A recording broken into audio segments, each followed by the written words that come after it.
that's sure there's a way. The water's so still, and my pain has gone away. The air is much cleaner after it rains. Follow my love, the scent that's in spring air. Follow the moon into the sun. There's a call for new beginnings here. Let the sorrow of yester disappear. Let your body be new.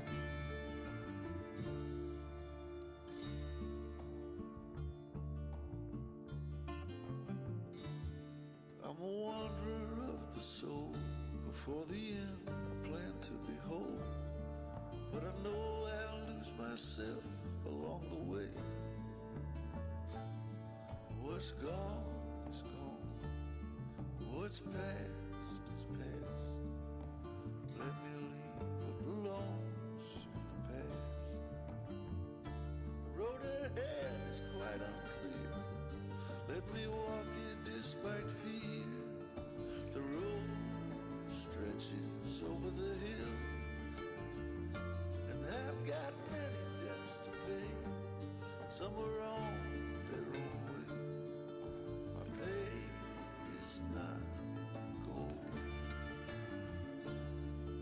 You can't take anything with you when you go. Is your life fading more than you know? A state of mind is set on fear. The end's uncertain, future's near. Follow the voices from below. Wherever I go, there's a chain. My own shackles drive me insane. Let your body be new.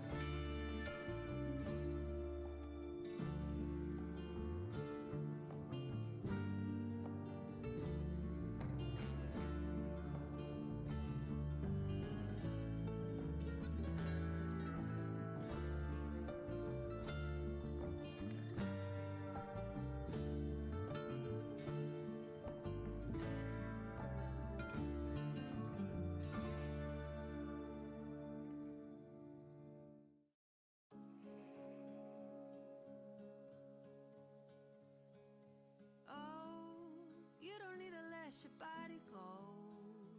Hungry heart, it's not easy to start over. I've been there a couple of times, starting over. Know that when the night comes over you, rushes into you will shed that skin. It feels like a long run uphill. Just stay still. Take the smallest breaths, the shortest steps. It's enough. Take it easy and let your feelings out. Don't push them aside. Don't hide. No.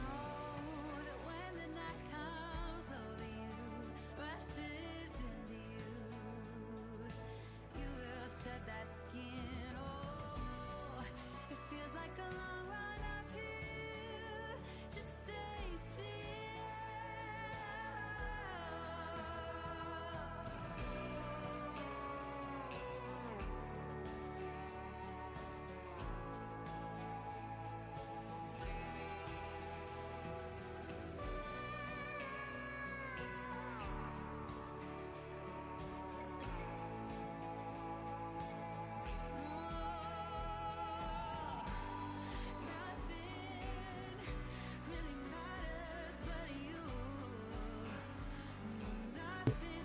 People can now see and, well, we'll be able to see and hear us as soon as the time delay catches up.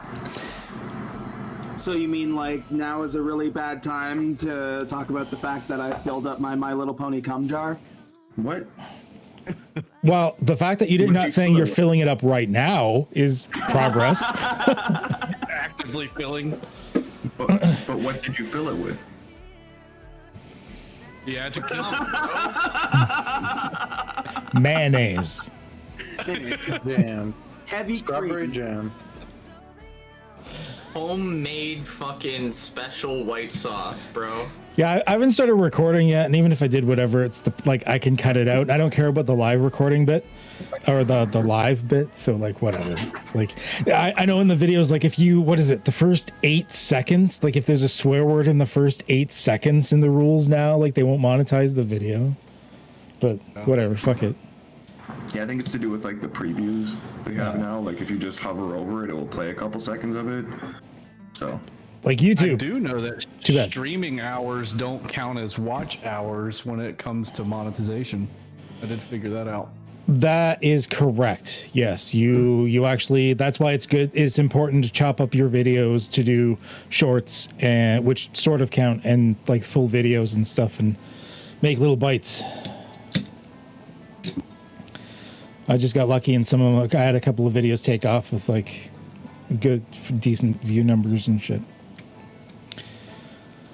But it's okay. Yeah, I think a lot of your stuff really popped off with the WotC content, right?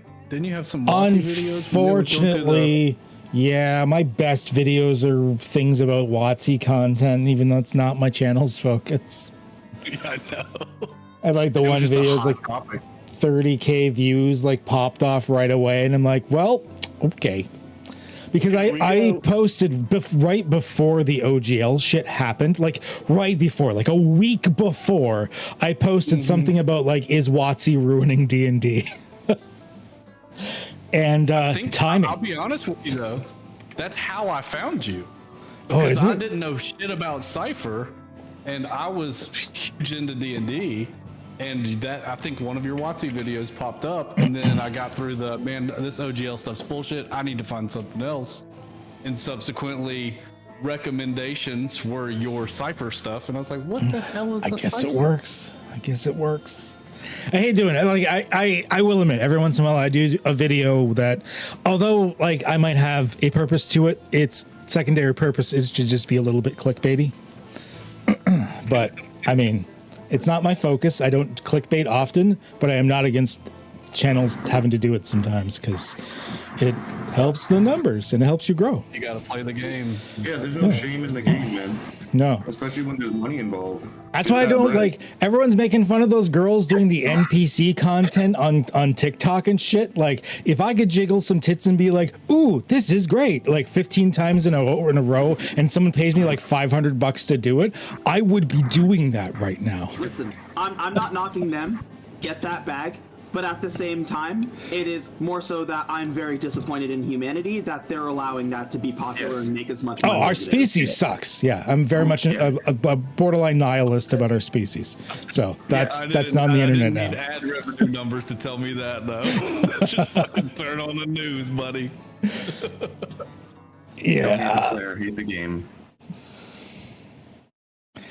No, I am all for that shit. They make it happen. It's good. Whew. All right. Thankfully, because we did that bit of a watch party earlier, I mostly remember what happened, so we can actually recap this. It helps if I turn the music down a bit. There we go. Make sure it's not Me and too Plat much. watched right to the end. Fucking, there's so much wild shit happens within the last hour. Like, it's such a slow burn. Like, a little bit happens, and like little bits happen here and there, and then we get into town, and just so much happens. Well, I've been considering doing this lately because everyone keeps telling me it's like it's fun. It's nice that you do your own recaps and stuff like that, but maybe you should get the players to do it. One, to like perform it themselves, and two, you could reward them for it. So, BHG or someone else, would you like to do the recap? Sure. Well, I mean, last we left our hunters. They had unsuccessfully encountered a brer which was like a bunny man who was allowing the little kids, or giving the little kids books to be able to summon demons and stuff like that. After going back to the Roadhouse, our compatriots decided that they were going to do the job right, figured out that the Brer's weakness was tar, and decided to go into town to figure that out. Of course, after stealing the Brer's Oldsmobile and sending the cops to the murder scene. Trying to figure out, we at the time we were just going to use like memory potions to wipe the two of their memory because there were only 2 potions available. But unfortunately, after going into town, we were able to secure the tar. We found the old man at a house party, managed to distract him with some Britney Spears in his car, and then hit him with said car and brought him into the Nevada desert, where we capped him. Unfortunately, some of our compatriots forgot that they had kidnapped a child who witnessed the entire scene, thus necessitating us to need to use one of those memory wipe potions instead on the child, and thus bring the sheriff into the supernatural waking world, where it was Doc who, after grifting me for $500, performed the ritual to cause a blood rain nightmare storm, and made the sheriff believe us to the point where we're not going to jail now, which is super nice. Did I miss anything, guys? Grift is a strong word. I think that pretty much covers it. Yeah. I mean, like, you had, once again, one of the main key things is the fact that you had to reset the kid's memories because you gave him trauma when you, like, executioner style capped an old man in the desert in front of him. So, not to mention tasing him. And then and tasing him before that. Yeah. Or after that. To take his life. I did nothing of the sort. Yeah, no, No, like 2 of you did. It was Jack and someone else. I can't remember. It was quiet, 100%. And then going up to the car door and being like, "Get him out of the car!" Yeah, there was like 2 of you banging on the windows, like, oh. In bold letters. No witnesses. We should kill the kid. We got like the murderous biker, the murderous hobo, the gambler lucky guy who's also fucking really unhinged, Lee who's also crazy. Not unhinged. Whoa, back it up. How am I unhinged? Never in my life have I seen somebody steal a car, then call the cops and tell them where to go.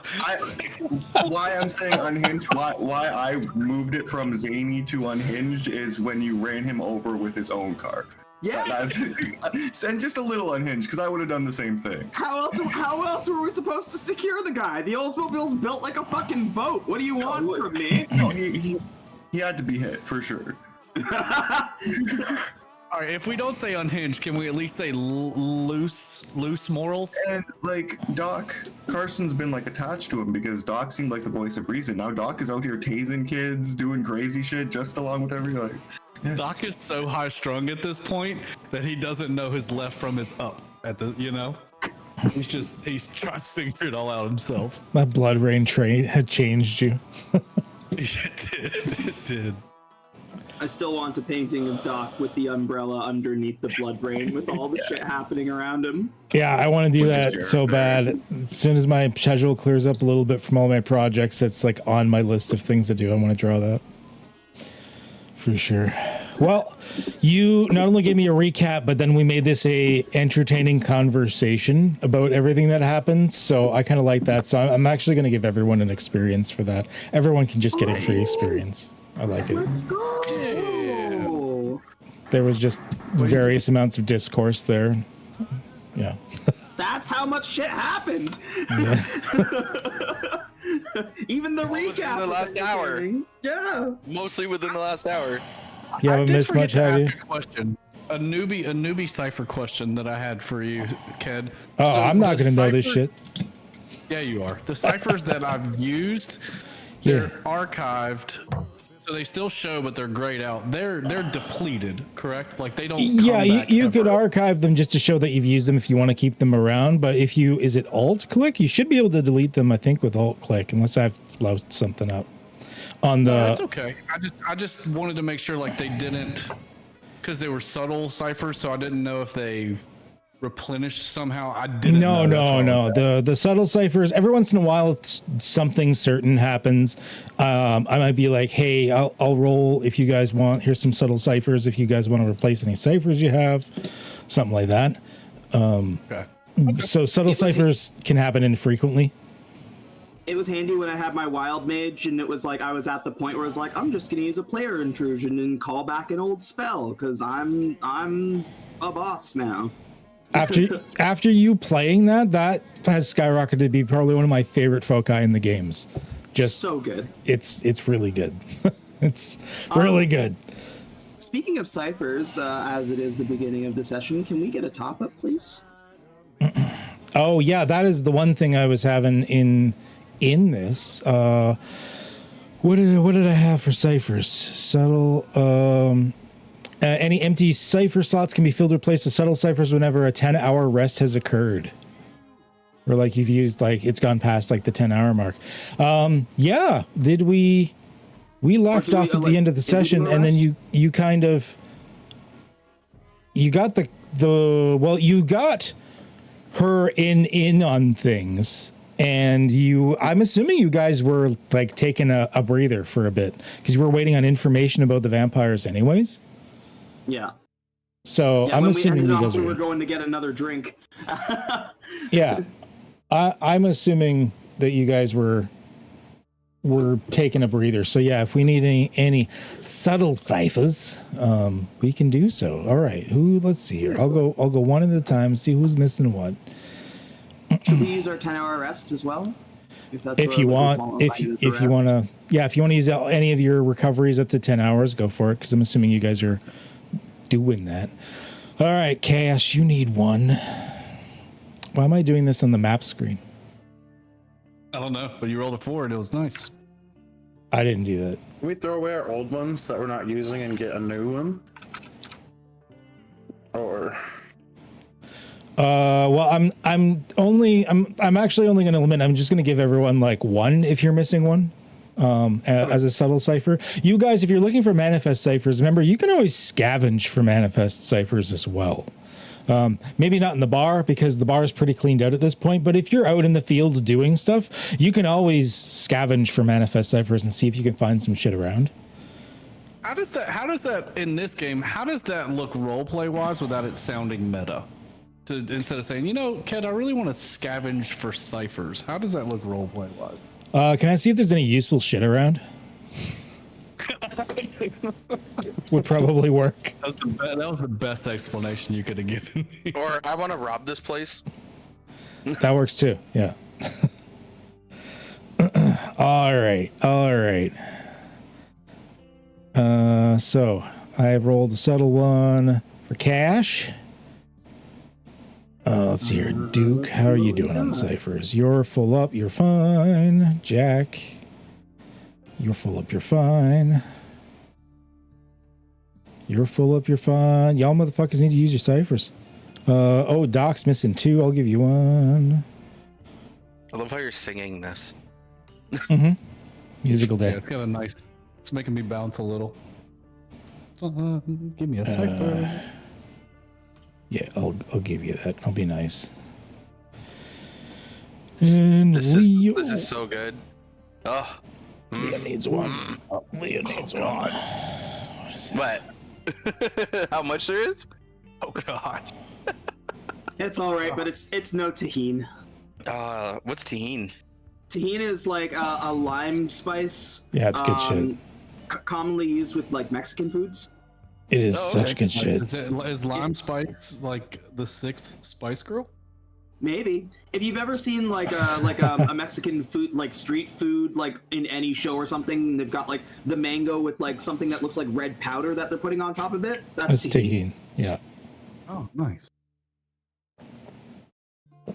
No, my chicken had that on and a little bit of cayenne. Well, there you go. For a little bit of heat. I like a little heat. That's too little heat for me. I've burnt my taste buds out too much. Like a little cayenne would be nothing. I need like, it's not enough. Get addicted to the heat. I mean, it doesn't really do much for me either, but it's enough to just like, you just have the tiniest little, there's a little heat. Like, all right. So we're catching up. The sheriff eventually, she probably stays for a couple of drinks to the point where she probably shouldn't be driving, but she does. But she's the sheriff. What the fuck are you gonna say? So she sort of takes everything in that you've explained to her real about the supernatural being real. I mean, you showed her a literal summoning of blood rain from the sky through an obscure ritual, and it was a lot to take in. Eventually she leaves, and Isha says that she might have something tomorrow on where the vampires are, the Las Baronas de Sangre. But in the meantime, you take a rest. You take a while, you have some downtime. You probably go back to whatever hovels you sleep in. Now, this is where I wanted to actually ask about that. Now, Duke, I think yours is pretty straightforward. I assumed, because you mentioned that like the Roadhouse is basically your home, right? The outside of it. Yeah. The outside of it, because there's like a rubbish pile out back and stuff. Like I figured you probably had set up like your own like little mini shanty town or something. Oh yeah. All right. So, but for everyone else, I've been kind of intrigued on where you go in your downtime at the moment. So I'll start with Jack. Jack, where do you like sleep? Like, where do you rest your head at night? I assume Jack's gang had like some kind of small clubhouse somewhere. Okay. Nearby where like they probably had like some bed, because I mean that's their base, right? So they probably had a couple beds or some shit. Somebody sleeps there like around the clock, you know what I mean? Make sure nobody's snooping by or whatever. So he probably either, I don't know, keeps that place locked down when he's not at the Roadhouse, or he's sleeping at the Roadhouse. All right. So I mean, there's no real places to sleep at the Roadhouse per se, but yeah, you've got a place nearby. Yeah. That's easy enough to do. I mean, especially out in like Nevada desert area, there's all these like random semi-abandoned houses out in the middle of like dusty nowheres that no one really wants to claim. So you probably just like, this is mine. Yeah, they probably didn't even have like a permit or anything. It's just like fucking hidden away somewhere, Cash, where do you lay your head at night? Where do you call even temporarily home? I think sometimes it's the Roadhouse, but Cash is also kind of a suave fellow. So once again, there's nowhere to sleep at the Roadhouse. Yeah.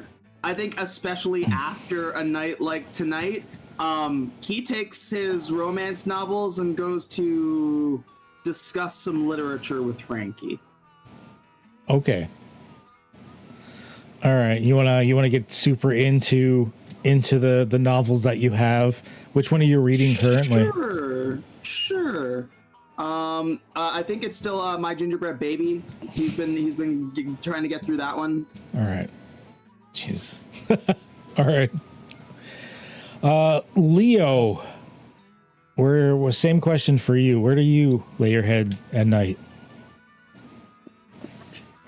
At this point, he'd probably be bouncing around like different motels where you could haggle like the best deals, like the cheapest for like a week or 2 weeks or something. And the only thing he'd be bringing with him is this collection of old movies to watch and like a little tray for his those little trays you see like when you're eating like dinner, like those little like like the cheap metal ones too. Trays. Yeah. Oh, so he puts on his movie, gets his little metal tray. I mean, Ike's Market and Motel is like the only one, unless you want to go to like the next town over. That's where he'd be residing. Yeah, Ike's Motel. It's not pleasant, but it has what he refers to as a bed and like a chair and stuff. So Yeah, that's where he'd be. all right. Doc, where do you think you're So Doc bunking? did pretty well out of college, funding his research because he got a lot of bids based on his thesis paper on what he was doing with negative thermal energy, basically frigid energy, and without really getting any results from his thesis, the finances kind of dwindled. But up front, he had an office and basically a loft apartment in downtown Vegas. His office that he bought was kind of outside Vegas, but since then he has sold his loft and lives in his office. And to keep the funds, like, he's had to fire staff, he's had to fire associates, because he couldn't afford to pay them. But he's been kind of doing stuff with hydroponic mushrooms and fungus.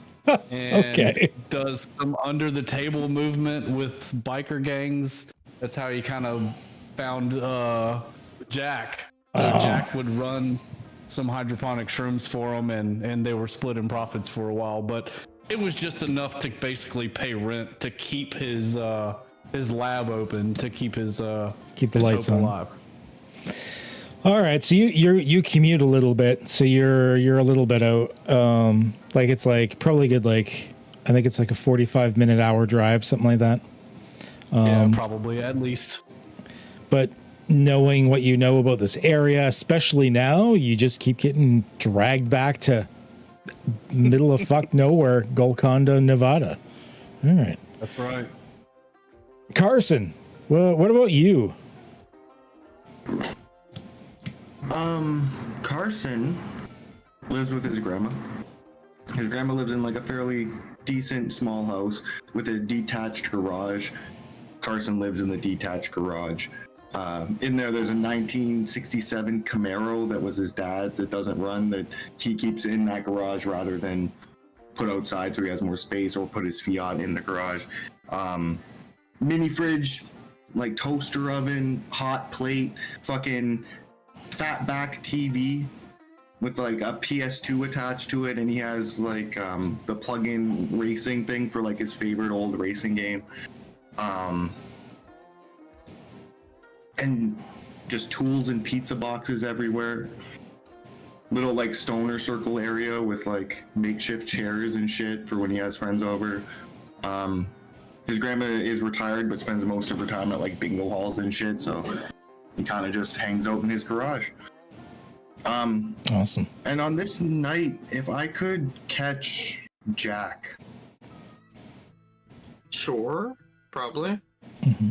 Well, like, I was taking a look at your like motorcycle, dude, and I don't know, like, do you do work yourself or like? No, not really. One of the guys did it for me a while back. Well, like, you see your fallopian tubes there attached to the flux capacitor, they ain't looking so right. What? I can soup up your car or your bike a little bit. Oh, yeah? I think I can. You want to like bring it over to my driveway and I'll fuck with it a bit? Yeah, sure. Race it up? You want it to be louder? Quieter, if anything. I don't... If I need to get somewhere quick, stealthily, Yeah, like... Car's probably not the best way to do it, but I mean, we, better not hurt the problem. Carson is going to make a series of different, very specific car noises and like be like, which one would you want? Like the rat-ta-ta-ta-ta one or like the rap-rap-rap one? Like, and just go through all of them as we go over. And I'm going to try to use this Cypher called Hassle-Free Hardware. I think alt-click. And I'm going to try to, and my mechanic skills, because I am skilled at mechanics, to soup up his bike a little bit and perhaps maybe make it a little quieter. Oh, okay. Because we got the Oldsmobile with the storage now, and now if we have Jack fast as fuck. and it's a level cover all 5. bases. You can get an Kind of thing. object to operate or unlock. There's a difficulty associated. Use the Cypher's level. So it's almost as like so basically you can substitute the Cypher level for like what you rolled if you want, basically, and a 5 is going to be enough. So you wouldn't need a roll. You would just, the Cypher would just, it's almost like you found like a manual for like working on this stuff, being like, oh, I know how to do this. And you just followed the manual, like the instructions. I guess it's subtle. It would be more like just like you had inspiration for it.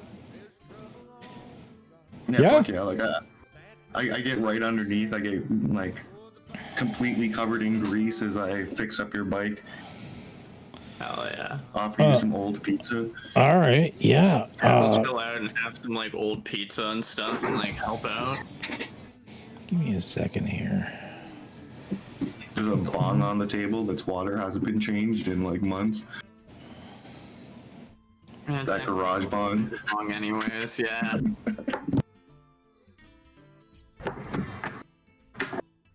Yeah, that's So rezzed up that you could just fucking take like a fucking super haul off of it and just fucking die and fucking just melt for the rest of the day. yeah. You don't even have to pack it.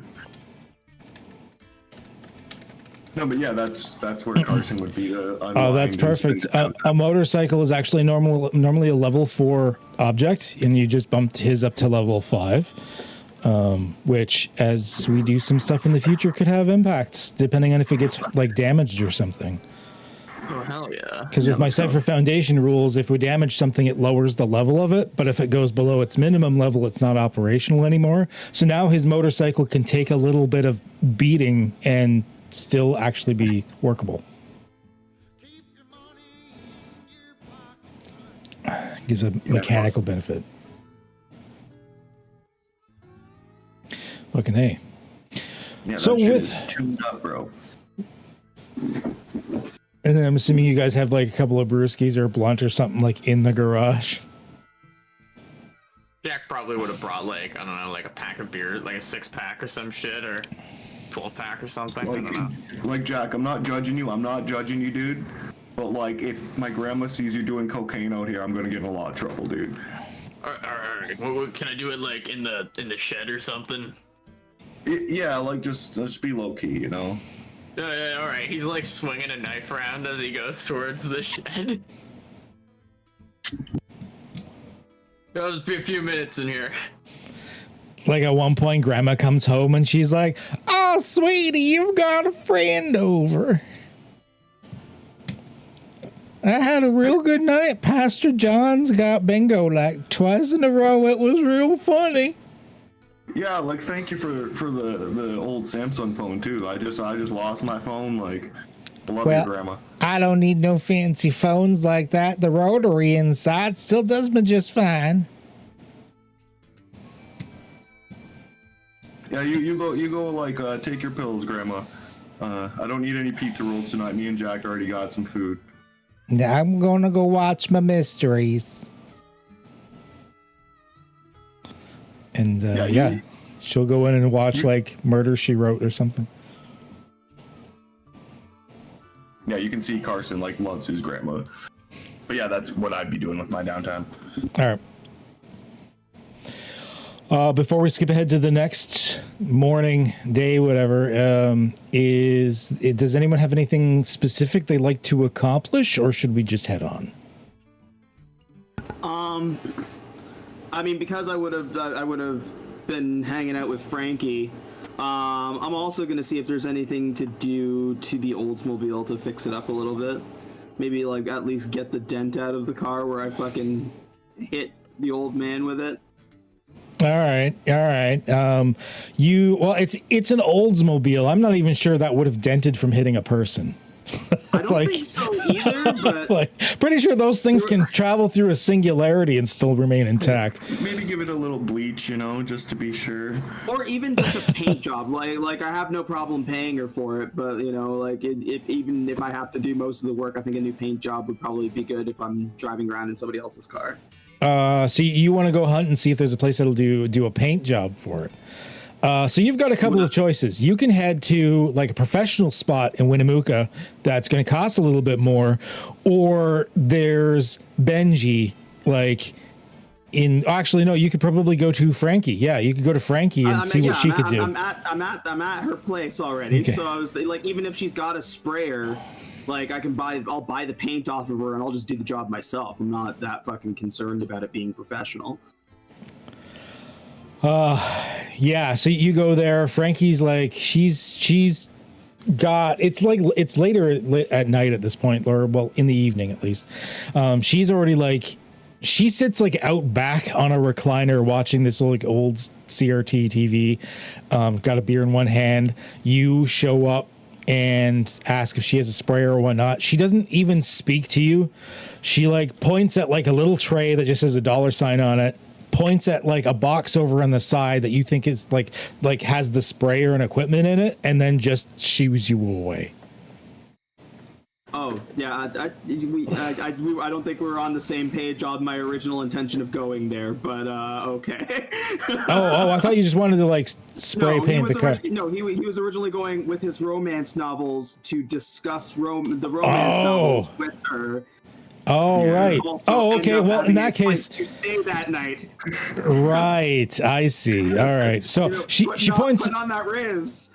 So if you mention about the spray, she'll point at the spray. But then if you mention about the novels, she like kicks out a stool beside her, like pats it down, and let's just say she's interested. She doesn't interact with people very often, but she is another person that is reads these novels and was a oft customer from the bookstore.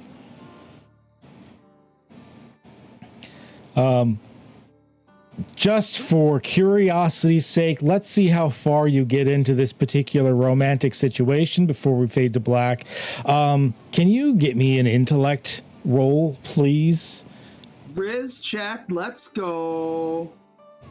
You Mr. Stud or Mr. Fizzle? Let's see. Yeah, when you said you wanted to go see Frankie, I figured you wouldn't want to tune up the Oldsmobile. Right? It's like, oh, okay, he's gonna see Frankie. I'm tuning up something. You know, I knew he was going to roll for the Riz. See, fucking, that's because you get me. I don't get you. I guess. You can throw it in there. It's like the romance novels, as I'm bringing those. Ooh, that doesn't. 17 beats difficulty 5. Is that right? Yeah, because 18 is what you need for difficulty 6. Okay. Then yeah. No, he eased it by 1 though. Yeah, it didn't calculate it. Did you remember to clear that browser cache like we talked about? Yeah. Oh, I don't know why it's not working then. My CypherCon games worked flawlessly without these issues. I got to see if there's something I have set differently in this one. It's weird. Well, we'll deal with it again today because it's not the system, it's not Foundry or anything, because my CypherCon games worked fine. So maybe I have something set a little funny in this one. So we just got to remember to mentally math it again, because that's weird. Oh well. You have with a difficulty 6. Yeah, you have a good night. You Frankie uses you in all the ways you could possibly want. And you rolled high enough, she allows you to stay until morning. Wonderful. But, he would have brought beers and Gatorades. But yeah, at one point she'll whisper to you that you can stay till morning, but you gotta be up before the dogs if you want to get out. Well, and that'll be the point where he brings up the pain. He'll be like, yeah, I could if you just make sure I get up early enough, I'll go out and spray the car. Yeah. Yeah, and you can choose the color. She's got a wide gamut variety of colors. Beautiful. Oh, like pimp pink. All right. Or no, not even purple. Purple like my shirt. Like pimp purple like my shirt. Yeah. She's probably got that. I imagine she doesn't go through very often, so sure. Yeah. You got a pimp an Oldsmobile now. Let's go. And get some hydraulics and shit too. Yeah, I was gonna say I could like lower it or like give it Yes. nice sound system in the back, you know? Drop it a couple inches. The internal carpeting. Giant ass rim. And the some disco fuzzy ball. dice for the mirror. Oh, you need the fuzzy dice. Yeah. There you go. Shag carpet. You have to earn those things. Gotta find them. They're collectibles. In So, Vegas?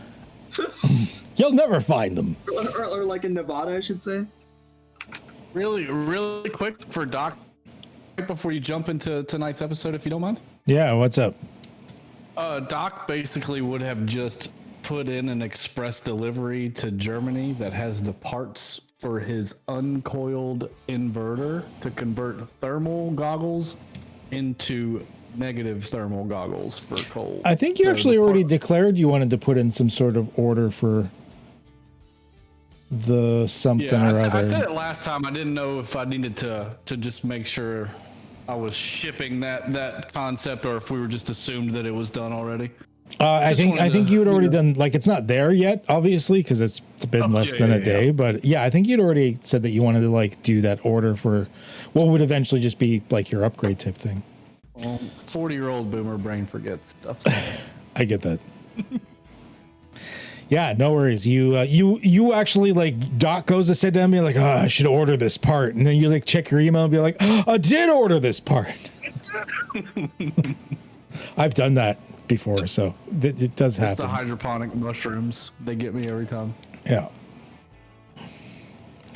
So with that, you guys return to the Roadhouse. I'm assuming probably not too awfully early for some of you. Like Doc has like a little bit of a commute, and you know, like probably Carson has to like make sure his grandma like, you know, gets up and has her Metamucil in the morning or something, and like you're getting on about your day. Like Duke's the only one that's there first thing in the morning because he didn't leave. So Such a crazy commute. yeah. And yet I feel like Duke is still the last one to show up. Probably. Somehow. I would grab Duke his margarita pizzas. Oh yeah, you owe him margarita pizzas. That's right. I'm gonna bring him a breakfast pizza though. Has like egg and sausage, bacon. Oh fuck, I want that. Very nice.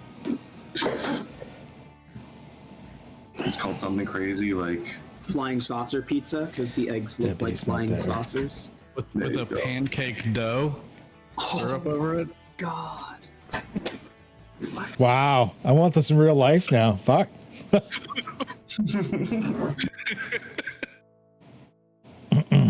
Okay. I really want that. That sounds delicious. I mean, you guys can put yourself wherever, it doesn't really matter. But yeah, we're back in the Roadhouse. Because say like sometime in like the early afternoon or whatever, or mid-afternoon, because Ishis says she should have something for you about the Los Baronos de Sangre, the gang being led by some sort of vampire.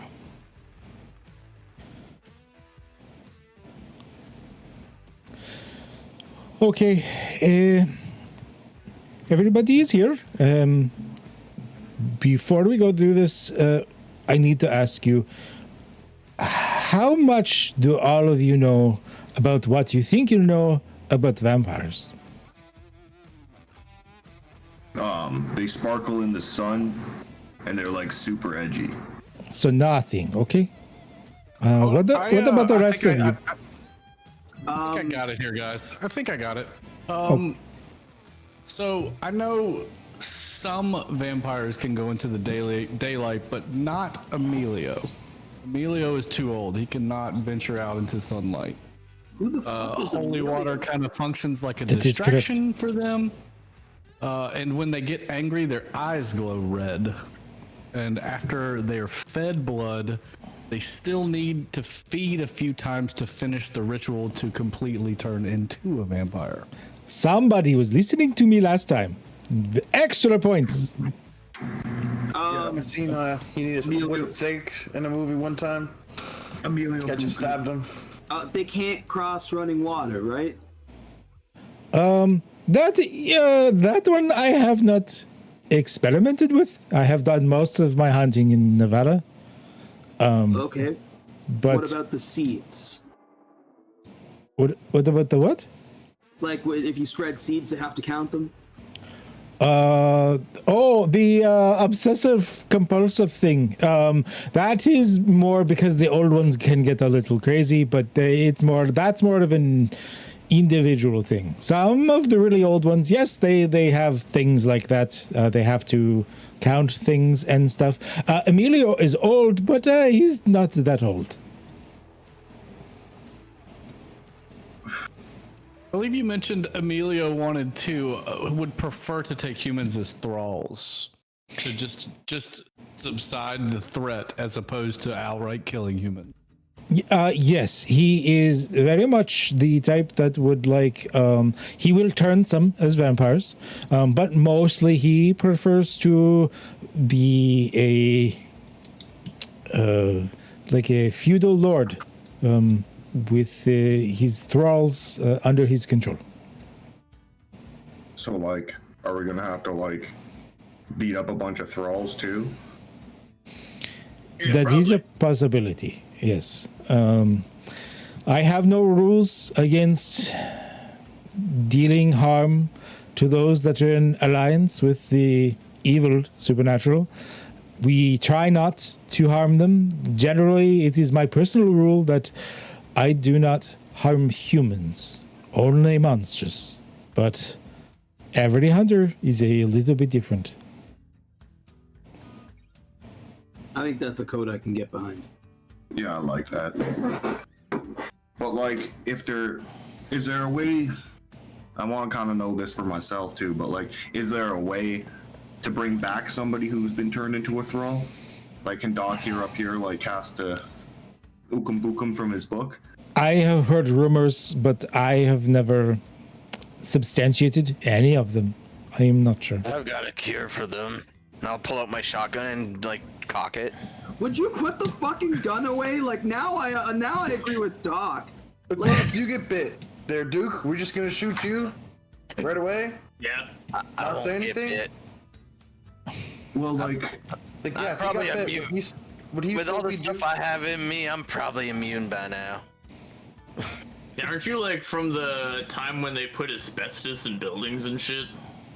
Wait, there's no asbestos in buildings anymore? Yeah, probably isn't. Not this one. anything past 1972. He might have natural immunity. But still, if he gets converted, will he still be Duke? Or are they still humans? Human vampires? How does that?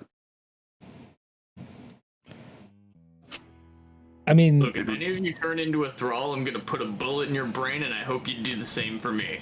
But, if we kill the head vampire, the guy who turned all the thralls into thralls, would they not be thralls no more? Or are they still thralling?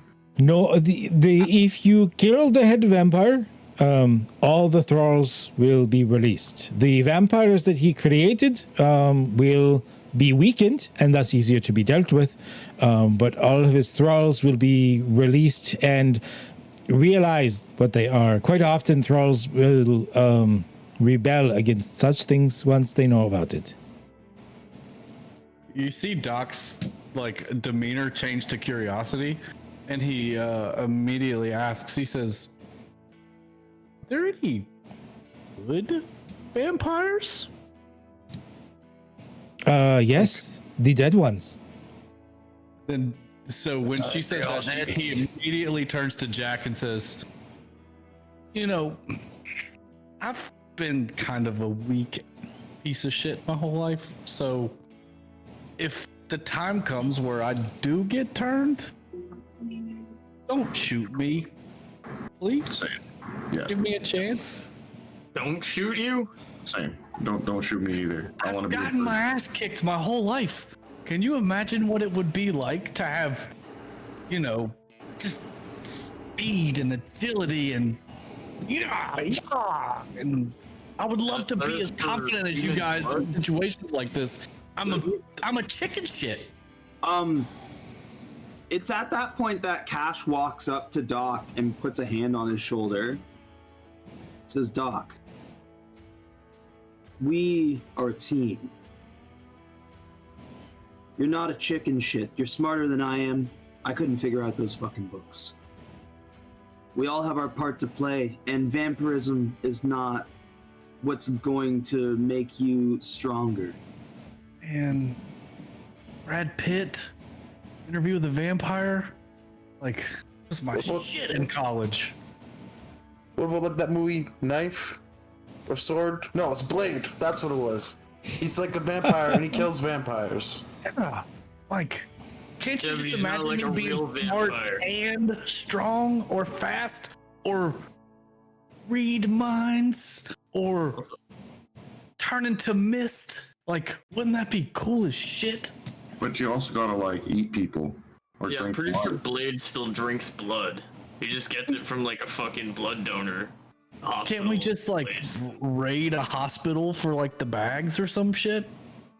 But then you're taking away You blood. guys like stealing cars. Let's just steal some blood. Yeah, All right. that blood is for people who need it. Like, If I turn to a vampire, I'd need it, and I'm people. Yeah, but you just heard Isha. If you're a vampire, you're not people anymore. All I'm asking, if y'all want to kick me out of the club for being a vampire, so be it. But Doc. don't kill me. Give me a Doc. chance to be Doc. a good one. Listen. If there's another way for you to get powers that doesn't involve you like getting bit or some shit, I will personally help you on that path. But I'm just a normal guy. I'm just a dude who decided to fight shit just like you did. I'm just a guy. Fucking Jack and fucking Duke are a little unhinged, but they're still just guys. They're just guys with guns. That's, like... Who you calling on hit? Oh yeah, I'm probably a little unhinged. Doc kind of chins to chest a little bit and just kind of walks off. He's kind of upset. Disappointed even. Isha will actually lean in closer to Jack, and quietly, so as Doc doesn't hear it, like she waits till he walks away and goes, "That is exactly the type of person that embraces being a vampire and is the one I fear the most." Oh yeah, 100%. You get spit. I'm putting a bullet in him. I think. If any of you guys get bit, no. Didn't you hear Isha a second ago? Like, the thralls are just people. If we kill Mr. Buka, then the thralls go back to just being people? Well, thralls are different. If you are just enthralled, and you do not even have to be bit to be enthralled, they can just use their ooby-dooby mind powers on you. It is only if you're bit and begin to be fed blood that you are turning into a vampire. Is there a way to stop the ooby-dooby mind powers? Like, should I wear my tinfoil hat, or...? Not to my knowledge. I got a whole roll in my fiat if... Only the oldest and strongest of vampires can even use it, and even then they normally need to be very close to you. Like touching you and staring you in the eyes. I'm just saying I don't think we should keep killing people. It's kind of fucked up. I mean, I thought I was talking about killing vampires. Vampires fine, yeah. Yes. Demons, aliens, demon alien vampires, whatever, Even if the thralls die anyway, they'll still be like, we try to help them, Instead of just murdering them all. I see your point. How are you gonna knock out a vampire, though? Alright, so what you say, I just, like, shoot them in the leg or something so they can't really come after us? Well, that does not... you mean the thralls or the vampires? The thralls. Oh. If we're gonna try and not kill the thralls, right? I just pop them in the leg. I think Isha said something earlier. I think Cash agreed that we probably should, like, draw the line at killing humans. That is my personal choice. If you have to kneecap them, I mean, it means a life of infinite death in this country, or a debt in this country. But I mean, at least they'll be alive.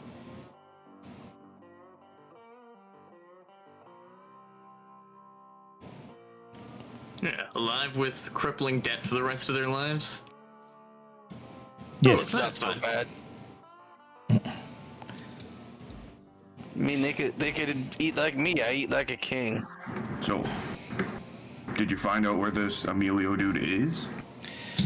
So, you have already managed to get see that I have some supplies there. We've got 1 or 2 holy waters, a couple of steaks, things like this for the vampires, of course. Like steaks for the vampires. I know where you're going with this, Duke. You need to shut the fuck up. Calm down. They're wooden stakes, not meat stakes. Bits of wood.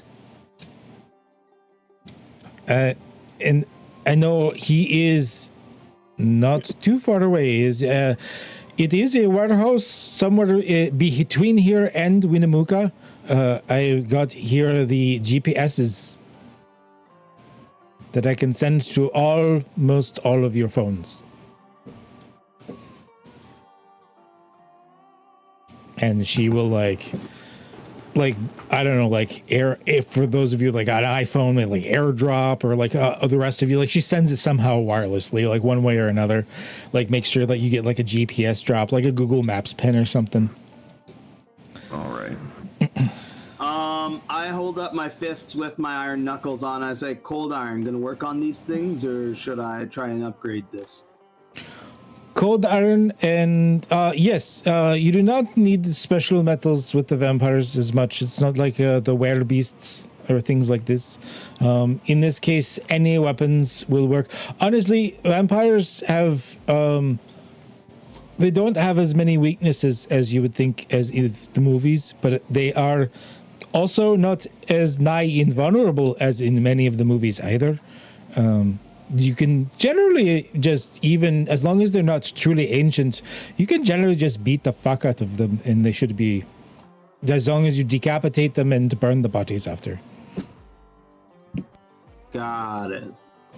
The stake thing is only if you can catch them asleep. It keeps them asleep if the stake, because without their hearts pumping, they cannot wake up. The stake doesn't kill them, it just keeps them asleep. Hold on, you kind of buried the lead there, dude. We have to cut somebody's head off? Yeah. The vampires. How have any of you done that before? Like, I got this pizza cutter. I don't know if that's gonna... Well, we're gonna have to gear up. Probably get a machete or some shit. Machetes, swords, axes, although I must say I'm intensely interested to see if you could do this with a pizza cutter. I don't think I could, dude. I want to see you try. That's kind of messed up, dude. So, we should probably make like that vampire and head off. That was too good. Where'd you go? That was so bad. I feel like I should shoot you, but you fixed up my bike, so I won't. Like Isha and Jake will both actually kind of lose it a little bit at that one. Oh, excuse me. Lucky You who got like any weapons in there, like the nausea you have back there, vampire killing things. I have some weapons back there. Yes, some various weaponry, but I mean, no offense, but it's kind of mine. We'll use the pizza cutter. It's all good. He looks like he's ready to. I can only babysit you so much. I am not your mother. Cash just walks up and like kind of like gives Isha like a knowing like shoulder tap, like thanks and good luck while we're gone. Try not to get into too much trouble. You're gonna send us to go fight these vampires, but you won't even share your weapons. I'm not sending you too bad. anywhere. You showed interest in joining this world. I am giving you the information to do shit with it. You could do nothing if you want. I do not care. Have you found anything out about the aliens that like abducted my dog and my BMW? I am intensely looking into that. It is number one priority. Thanks, Isha. Yep.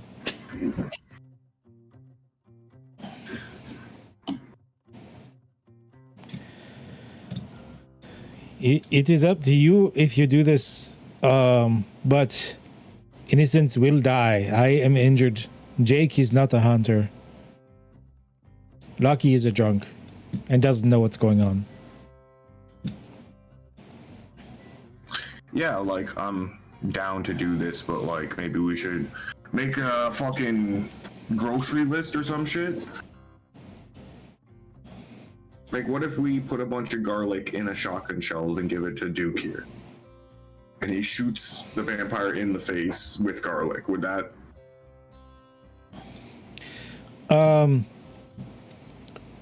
Garlic is, as far as I can tell, hit or miss depending on the vampire. Vampires can be very individualistic. A lot of their weaknesses come from their psychological tricks. So garlic may not be a weakness to all vampires. And considering this is a Mexican vampire, I'm going to assume that it is probably not a thing. He's not gonna mess with my mind. My mind's like a fucking fortress, dude. They've been trying to get my mind for years. Okay. Who is going with who? Because obviously me and Carson are driving. Jack's on his bike. Oh shit, the purple, dude. Yeah, you like that, eh? Purple. I'll point out all the things. We should lower it, fucking dual exhaust. Fuzzy dice. Oh, yeah, you gotta have the fuzzy dice. I'm waiting. As soon as I find them. Definitely fucking should come over sometime, man. Yeah, man, if you want Drop this thing on the floor, you know? I've already got a name for her. Susie. Susie. It's fucking tight. I can see it now. He wants to drop the car so low it'll behead an ant if you run over it. Yeah, but man, we could turn, if we're gonna be fighting monsters and these things, we should talk about like decking them out with like weapons and shit, right? What about like a silver bumper? That way you could fucking. Oh wait, she said the metal doesn't matter. Yeah. Well, I was thinking, we could like, if we could customize the windshield to have a split so that we could have like a gun mounted on the front of the hood to like just reach out and fire. Oh, easy, dude. Just need a diamond-edged circular. You can cut that out. You wouldn't even need to do the whole section, just like a nice square, you know? Yeah, or even, yeah, because it would have to be like comfortable to reach out, like, or reach from either side, right? Yeah. Sorry, we start geeking out about cars.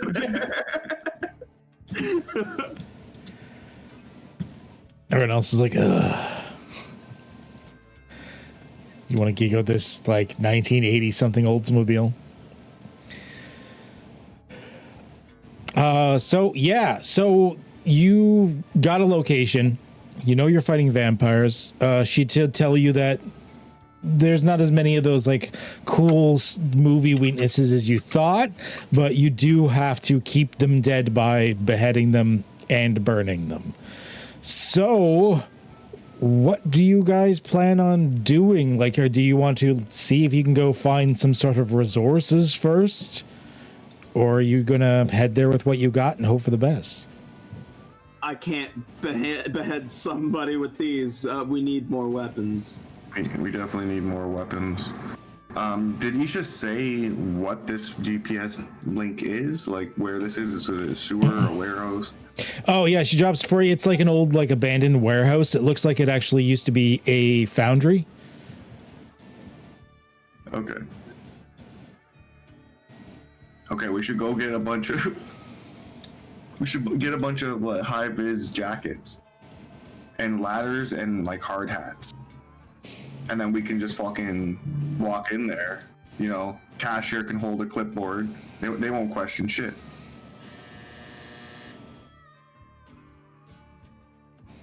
I just walk in there. I don't know. I've never fought a vampire before, man. Kind of freaking out right now. Am I the only one that's super psyched about this? We have to cut somebody's head off, dude. That's heavy. I hit a bunny man disguised as an old man with a car, and then we shot his head off and covered him in tar, and then he turned into feathers. We're in a weird place now, man. Just embrace the chaos. All right. If we're gonna cut somebody's head off, we need something like real sharp. Not a pizza cutter. Does anyone else got like a big knife? Jack pulls out his cocaine knife. I don't know if you're gonna want to use that after you cut somebody's head off with it. No, why? They have blood on it or whatever? Or whatever they're made of, yeah. Oh, like ash and shit. Who knows, man? Look, wouldn't be the first time this blade's been covered in powder. Fair enough. Should we stop somewhere in town, Ike somewhere? See if they got any weapons, like an axe or something. Well, I mean, if we're headed to find these guys, they're not in Golcoma, right? Like, we have to go into the bigger city to find them? They're actually in the middle of nowhere. They're actually between Golconda and Winnemucca. They're not in a proper town. Do we want to go to Winnemucca? I keep hearing about this place. Sure. I feel like I've passed it once on a drive, but I don't think I've ever been. I'm down. I like driving. I throw a dart. You also know there's like a weapons dude in Golconda as well. As long as we get to shoot some vampires. Like, I feel like we should get like a chainsaw and like a Molotov cocktail. You can actually see how giddy Duke is. He's kind of there with it, like cleaning his shotgun, and he's got like a big grin on his face. A shotgun, a chainsaw. No, shotgun. No, it's not a Carson there. Oh. You want to get a chainsaw? I cut some. Like, I feel like my head's pretty attached on my body. I watched a lot of movies, but you walk up to him Friday the 13th, chop his head off. I feel like that it's not that easy. I didn't even see that Spiffs exist. Let's go to Spiffs. Do you think you want to head to Spiff's Protection Depot? Yeah. He doesn't let me in there anymore. Doc eventually gets up. He had gone to one of the far tables, and he gets up, and you see him shove a front pocket notebook back into his pocket, like a little leather-bound notebook, and kind of overhears the tail end of the conversation of basically everybody wanting to figure out how to equip themselves for the mission. And he just chin to chest kind of just looks up out of the top corner of his eyes, and he says, can you guys drop me off at the church on the way? Are you like? What I do for you? Do you not want weapons? Are you not coming? Are we picking you back up? I mean, we need a priest to make some holy water. That works. That's not a bad idea. Wouldn't you like bless a weapon or something? Make it like a holy weapon? I don't know. Why don't we go hit Spiffs first, and then we'll hit the church? We can all go together. All right. I just kind of need to be alone. You know? I understand that, Doc, but we need to prep for this. Yeah, and we did two places at once last time, remember? Yeah, but we don't know how much we're gonna need to carry. And if you're gonna load up on holy water, we're not gonna need 1 or 2 vials. We're probably gonna want to load up on that as well. So more hands make less work here. Kidnap the priest and make him bless the holy water while we're on our way figuring stuff out. No. Look, we'll just walk up, you know, we'll be like, hey, can you get in this booth? And, you know, the booth where you I don't know, tell him how you've been fucking terrible or some shit. I don't go to fucking church, but like I'll be waiting on like the priest side, and then he'll go in there and he'll be like, "Oh, who are you?" And I'll fucking pistol whip him, knock him out, and then we'll drag him out to the Oldsmobile. And we can like, I don't know, stuff him in the trunk. Do we really feel like priests are just like holding like some secret cache of holy water nobody's allowed to have? They'd probably give it pretty willingly. Yeah, like I don't think any of that's necessary. I think I can pretty much fly this one solo and come back with, you know, a dozen at least. But why do you want to be alone? I still really want to be a vampire? Is like I want to talk to the. You want me to be honest with you, Carson? Yeah, like we're a team. I feel like I need to talk to the priest, and I don't want anybody to. It's kind of personal. Okay, I go to church on Sundays. I think you should go. I'm not insensitive to the fact that you're going through some shit right now, and you'll get your alone time. I'm happy to get you some alone time if you wanted to be with the priest, you know, whatever you're into. But right now, we need to focus on getting the things that keep us alive. And you need to be there to pick whatever you want to use to cut somebody's head off, because I'm not picking for you. We have to focus and make sure that we get this done first, and then you can focus on whatever emotional shit you got to get through. I really don't understand what the big deal is. You guys get the weapons, which is what y'all do. Have you seen me use a weapon yet outside of this taser? Like, do I seem like the person that's giddy about grabbing a knife? Don't need to be armed. Double machetes? Like, why is this a big deal? It only takes one person to cut. Can I be what I'm good at, useful in regards to things that don't kill people, and in the meantime have a conversation with the priest? Why is this such a big to-do? I'm saving time, not using it. We're kind of knocking out two birds with one stone. I don't understand the pushback here. I really don't. Look, Doc, I'll pick you up a nice spear or something. You can stand 6 feet away, far from any danger, and poke things, you know? See, I love that, Jack. That's why me and you have been in business for such a long time. We get each other. Drop them off. It only takes one of us to cut off a head, or maybe two. Yeah, I mean... Maybe y'all just hand me a torch, and when you get done doing what you do, I just go ahead after and light them up. You know, like oh, yeah, you can borrow my jerry can. Band. You can borrow my jerry can. You can jerry can in one hand, torch in the other. And, you know. So I mean, look, I'm just asking for a little bit of me time. And at the same time, 2 birds, 1 stone. I get what we need with some holy water, pass them out, and we head on our way. That's all I'm asking for. I'm not asking for a lot.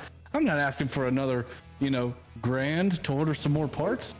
No, I'm not asking for a place to stay. I'm not asking for anything but to just drop me off at the church. You just want some time for yourself, man. That's understandable. I just got a new phone.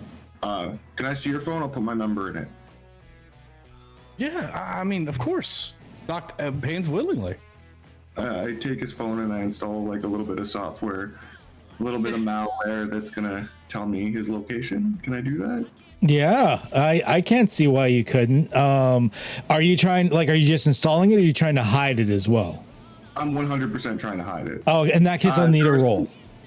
Carson just sat there with like that math meme, like putting the pieces together in his head as you're talking, and he's got some conspiracy theories going on. I kind of want to help here. If that question happened in the middle of me talking to Cash with the back and forth kind of semi-heated, semi-around the bush engagement, he's like, hey, let me see your phone. I just want to, whatever. Doc would hand it and not even really be looking in that direction and still focused on Cash in the conversation. Okay. All right. Yeah, I've just been quiet, like putting the pieces together. I'm just like, hey, let me see your phone, dude. Yeah, you just install it. Then I'm not gonna have a roll. He's not the type that would be checking for it. You just you don't put it on the home screen. He'll never know. You just turn on Find My iPhone and Yeah. Don't get it twisted. Doc is very technologically advanced to understand like malware and concepts and such, but at this very moment, he's not. He doesn't even think twice about it. Like if he looks for it, he'll find it. But yeah, he's not going to think to look for it. So yeah, you easily will like know where Doc is to track him down. Yeah, and then I'll punch my number and hand it back. Yeah, I'm like, do your thing, man. Completely trust you. Yeah, Doc just throws the phone back in the back pocket. Okay, so you guys are gonna drop Doc. You looked at my phone though, by the way. You did see on the background photo, a photo of me with in front of Anne Rice's old house in New Orleans. Oh no. wait, who's Anne Rice? She's the one that wrote all the vampire, like Interview with the Vampire and stuff. Oh, okay. I'm gonna be like, No. The paranoid guy. yeah. $5 game of darts. I mean, if you think Carson knows who what Anne Rice's house looks like, that's what's on the background. So I'll let you decide. Yeah, how good are you at GeoGuessr, Carson? I mean, Carson reads a lot of shit. I don't think you would know that though. He'd probably just be like, It's a creepy looking fucking house, though. You can't decipher that. I mean, if you're interested in it, it's easy enough to do like an image search or something. Like, would Carson be like, "What is this?" and do like a reverse image search? yeah, especially with the suspicion levels it is now. I'm gonna like take a screenshot on his phone, send it to my phone, and then delete it from his phone. Like, Okay. you know, a little bit of sneaky business there.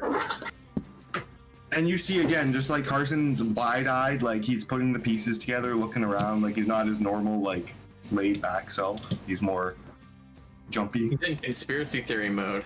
Yeah. Awesome. Great.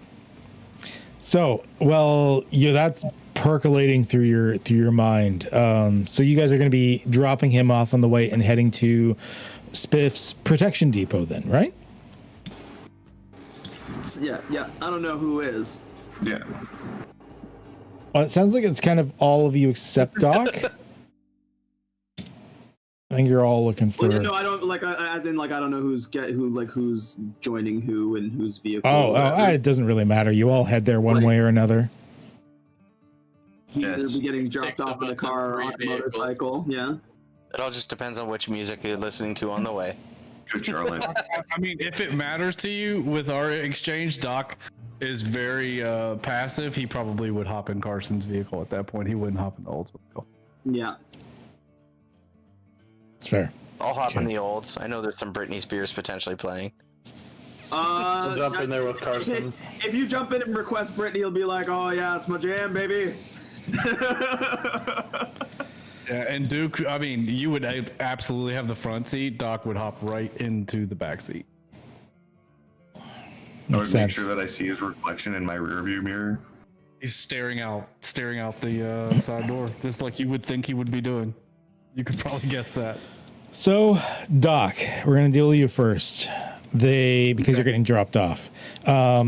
The Golconda Church of Latter-day Saints is a tiny chapel. There's only like maybe a half a dozen pews inside and like only just enough room for them, and then just enough room for like the priest to stand up at the front and yell at people, that type of thing. So it's not a big one. I'm gonna say you haven't been in this one yet. I don't know if your character is generally the religious type or not, but you haven't, one way or another, you haven't been in this particular chapel before, and you don't really know that much about it, other than that it says Latter-day Saints. You don't know if that's truthful or what denomination it is. It's some sort of Judeo-Christian variant, you're hoping, considering the name. But I mean, it's a chapel of some kind, so you know that much. Doc has definitely studied Christianity for educational purposes, because they talk a lot about souls and purgatory and stuff like that. So in his own thesis paper, he even referenced a lot of Christian mythos in regards to stuff like that. So he's well versed in a lot of stuff. Going in, there's no one else in here. It's not a normal service day, and this doesn't look like the type of place where people tend to hang out per se. However, there is what looks to be the priest that runs the place. Fairly tall, lanky, salt and pepper hair, well-groomed face, like no facial hair of any kind. He looks fairly well put together, all things considered. And despite it being sweltering in here, he's in like his full everything, and he doesn't seem to be sweating buckets or anything. He seems to be at least surviving it, but he is also quite thin and lithe. So you figure that he probably cools down relatively easily, anyways. But yeah, he's up there, and it looks like he is studying his big old book up at the back there. When you enter in.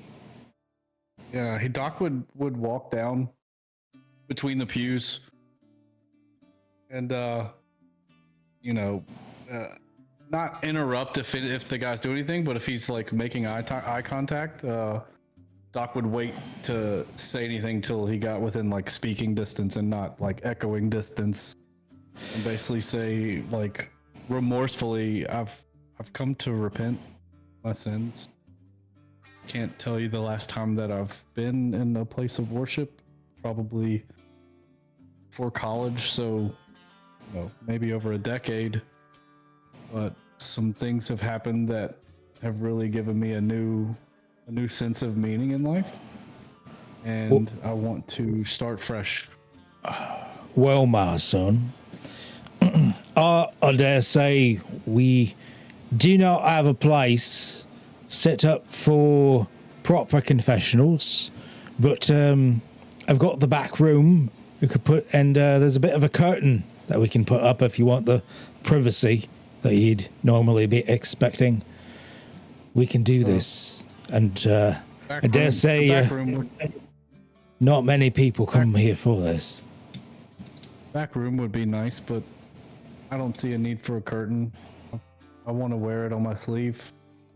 I've messed up. I don't care if you see it. I mean, no. Well, the Almighty's seen it already.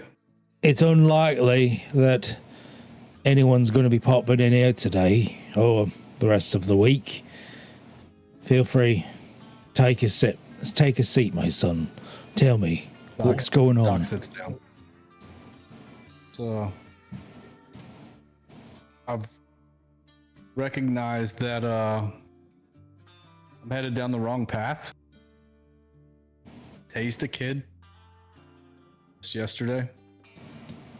Out of a panic. I've been, passive and welcoming my whole life, but just kind of been hanging out with the wrong crowd, and their influence is negative. So I want to start fresh, and my mom always told me, if I ever find myself lost, that this is where I could be found.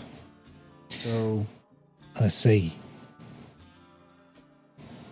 Now, I don't know what denomination you are, and excuse the sign outside. That was from my predecessor. As you can see, I've removed specific iconography. It says non-denominational at the moment. Is there any specific rites you're looking for? Doc pulls his shirt down, like to expose like his chest area, and you see a rosary tattoo.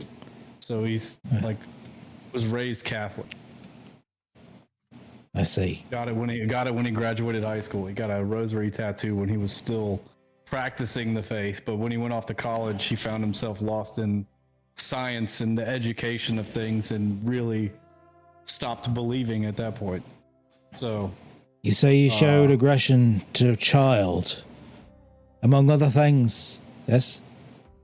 Child was trying to raise demons, whether he knew what he was doing or not. There's this book we found, this demonology book, and this child was practicing rituals, you know, or being told to practice rituals, and I panicked. I mean, I saw it. I panicked.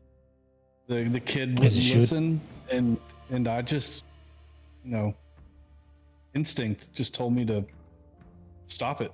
That was how I did it. Do you have this book still? It should be something we dispose of.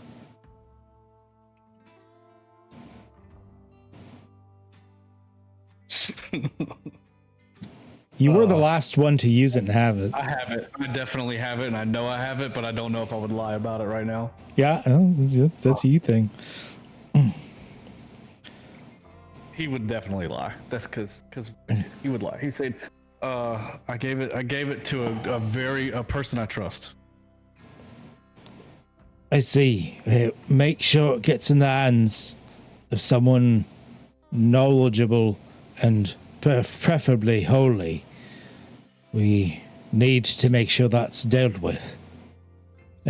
Bringing it here would be your best bet. Well, I will. I need to cleanse myself. Is there any way I could form like I'll confess my sins and start my faith anew, but I need to be washed away. Could you perhaps perform a baptism for newly? Of course. A new vow. I am well versed in what you need. We can do one right here. I've got a small tub we can do this in, and we can get you refreshed anew. Okay, Come with me. Doc would say, yeah, he would definitely go willingly. He brings you to like the back of the chapel where there's this like old like clawfoot tub. Which he starts filling up with like the garden hose like out back. Sorry, it's not fancy. Don't exactly have the funding. Doc kind of says this is better than my last one. My last one, they just kind of held my head over the sink. He gets you to he goes and finds one of those like very too thin white robes, gets you to like change into that instead. And he brings you to this like clawfoot bathtub. What's that? I take my pizza costume off. Yeah. Still rocking the pizza. And he like brings you to the clawfoot tub and he begins the ritual of baptism. You hear the right words, you see the right gestures, and as he goes to like dunk you, like he like gently lay you back in, you feel like the water is boiling you. And it's insanely hot. And actually, he lets go and jumps back with a startled scream.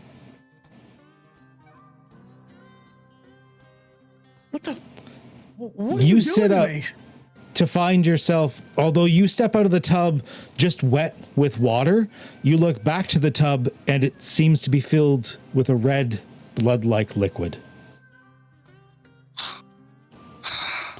That's not how it goes. You're doing it wrong. You're doing this wrong. My son, you need to go. Who are you? Take your clothes and leave. You do not belong here. You're not a priest. What are you? You need more help than I can give. I'm done speaking with you for the day. And he sets your clothes like on the step, goes in, shuts and locks the door to the chapel. Doc grabs all of his he's panicked at this point. Grabs all of his things, runs out soaking wet in the white robe, still doesn't change, and he runs out of the chapel, up the road until he gets out of breath, until his legs don't move anymore.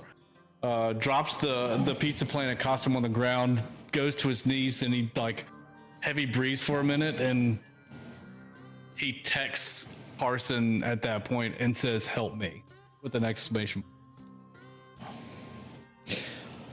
Okay, well, speaking of the other guys, because he did a whole thing of confession and like a baptismal ceremony and shit, so you guys have had shopping in the meantime. You guys head across town to Spiff's Protection Depot, which is just the front of his house. Like, he just like turned his, like, he's like sectioned off his living room. Like, you can see the one side door like leads directly into his kitchen, and there's just like metal lock boxes and some glass cases, and there's just like various odds and assortments of weaponry everywhere. And there's the Spiff Biggs. I'm gonna walk up to the door.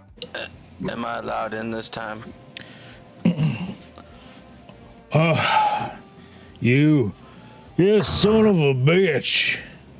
You shoot another hole in one of my walls or ceilings, you ain't leaving this house. You understand? Yeah. No testing out the merchandise in the house. That's what the backyard is for. Pick a groundhog. Go find a marmot. Cash is gonna walk in, watching this exchange like, what did you do, Duke? And I'll point to the patched up hole in the ceiling. Yeah, and that checks out. In the middle of the store is his prize. It's a little dusty because no one's ever bought it and he doesn't really get to use it. But it's like a vehicle mounted size, like 50 cal gun. I look at Cash. I look at Carson like, bro. I mean, bro. It's up to bro. Bro. I lean in real close. I'm like, technically, it would cut a head off. Listen, if we tell Duke that this guy's a demon, we can just take the whole fucking thing. That's kind of true, but we probably shouldn't do that. I know we shouldn't, but I really want to. Look. But everybody else here is fucking crazy. So, like, maybe we should keep kind of level. Yeah, I guess. Hey, man. Hey. How much is that thing in the center? Yeah, so, like, I'm sorry I was a little rushed, like angry when you first came in here. Calming things down now. Yeah, you want Bessie? Like, you want the 50 cal? I'm interested. Oh, well, that's fun. She ain't cheap. Gonna cost you a couple grand. Couple grand's still not bad. She's really fun to shoot. And so you're looking. It's going to be a, like, in Cypher terms for the categories, it's going to be I believe very expensive. Well, shit. So that is a category 4 priced item. I need you to drop me off at the nearest casino. I can have that money by the end of the day. Well, here, how much money you guys got? I got like some money. I got a moderate amount of wealth. How about I'm interested in the 50 cal, but we might have to come back for it at some point. But for now, we're looking for something a little bit more up close. You know what I mean? Yeah, that makes sense. That checks out, dude. What are you? Sharp. Oh yeah, I got a couple of things here. I was collecting a bunch of shit at like the Renaissance Festival, as well as like I had like all those like discount machetes. Oh, a couple of machetes I got here straight from Nam, man. Like old war machetes and shit. Yeah. They built those ones to last. Yeah, they did. I want one. All right. I think we should like all have one. Do you have enough? Well, I don't have enough to get some for everyone, but I'll get one for me and I'll get one for Duke. Yeah, that's probably true. I should take one too. kind of up in the shit sometimes. So, a machete is a moderate priced item, so like a 2. Okay. So if you've got what do you have right now? 2? Right now I'm at a 2 because okay. So you're gonna have to roll for it because that's what you're at. So like it might lower you. We're Gucci. You're Gucci. Okay. So you're able to. Doesn't even dent into my cash. Can I try to haggle him with a couple free pizzas in the future? You can certainly try. Where's cash? Combat. Let's give you a machete. Thank you. I'm also, as much as I don't like them, after like having dealt with the vampires before and knowing that we're dealing with like a bigger than what I had to deal with when I first met Isha, I think I want a gun. All right, well let's deal with the trying to get a machete for some pizzas type thing first. Yeah. So Carson, what are you doing? What are you saying? Well, first, like Spiff, I haven't heard you sound like that in like a couple weeks. Did you re-up or you still got mids? Well, I was like, I got an okay stash right now. I haven't had a lot of people coming in buying shit, so like I'm getting a little desperate on some stuff, but I guess I'm doing okay. There might be a couple like narcs here. I look over to Leo, so like I'll text you, man. Don't worry. Thanks, dude. But like, that's a little steep for a machete. Maybe like you could help me out here. I could maybe get you a couple pizzas. I know how you like the flying spaghetti monster pizza. Yeah. I'd get you like 3 of those, dude. Oh. Maybe you can knock some off. Maybe even a trade. 3 flying spaghetti monster pizzas with extra taquitos on top. I know how you like the fucking creamy jalapeno taquitos. Yeah, I do. They keep trying to get rid of them, but I'm like, nah, man, Spiff, he buys like 6 pounds of those a week. Yeah, no, I eat them constantly. As a lactose intolerant man, it sucks, but they're so good. Your toilet must hate you, dude. Yeah, it does. 3 times daily. Yeah, all right. Yeah, you know what? I'll give it to you cheaper. Tell you what, I'll knock the price down to like this, and it'll be like a category like 1, like cheap, inexpensive. What do you got here? Where is Carson? I have 2. 2. Okay, in that case, you don't have to roll. Oh, nice. So if it's at the amount, you have to roll. If you try to get it above, you have to roll like an intellect check to like negotiate, and then you automatically deplete. But if it's below your amount, you just assume to have enough funds that you should be able to do it at least a certain number of times. Could I get 2 machetes for 2 wealth, and I'll roll for it? I'd allow that, sure. Cool. So I'm trying to roll higher than a 2. You don't want to roll a 1 or a 2. Yeah. Okay. You want to roll higher.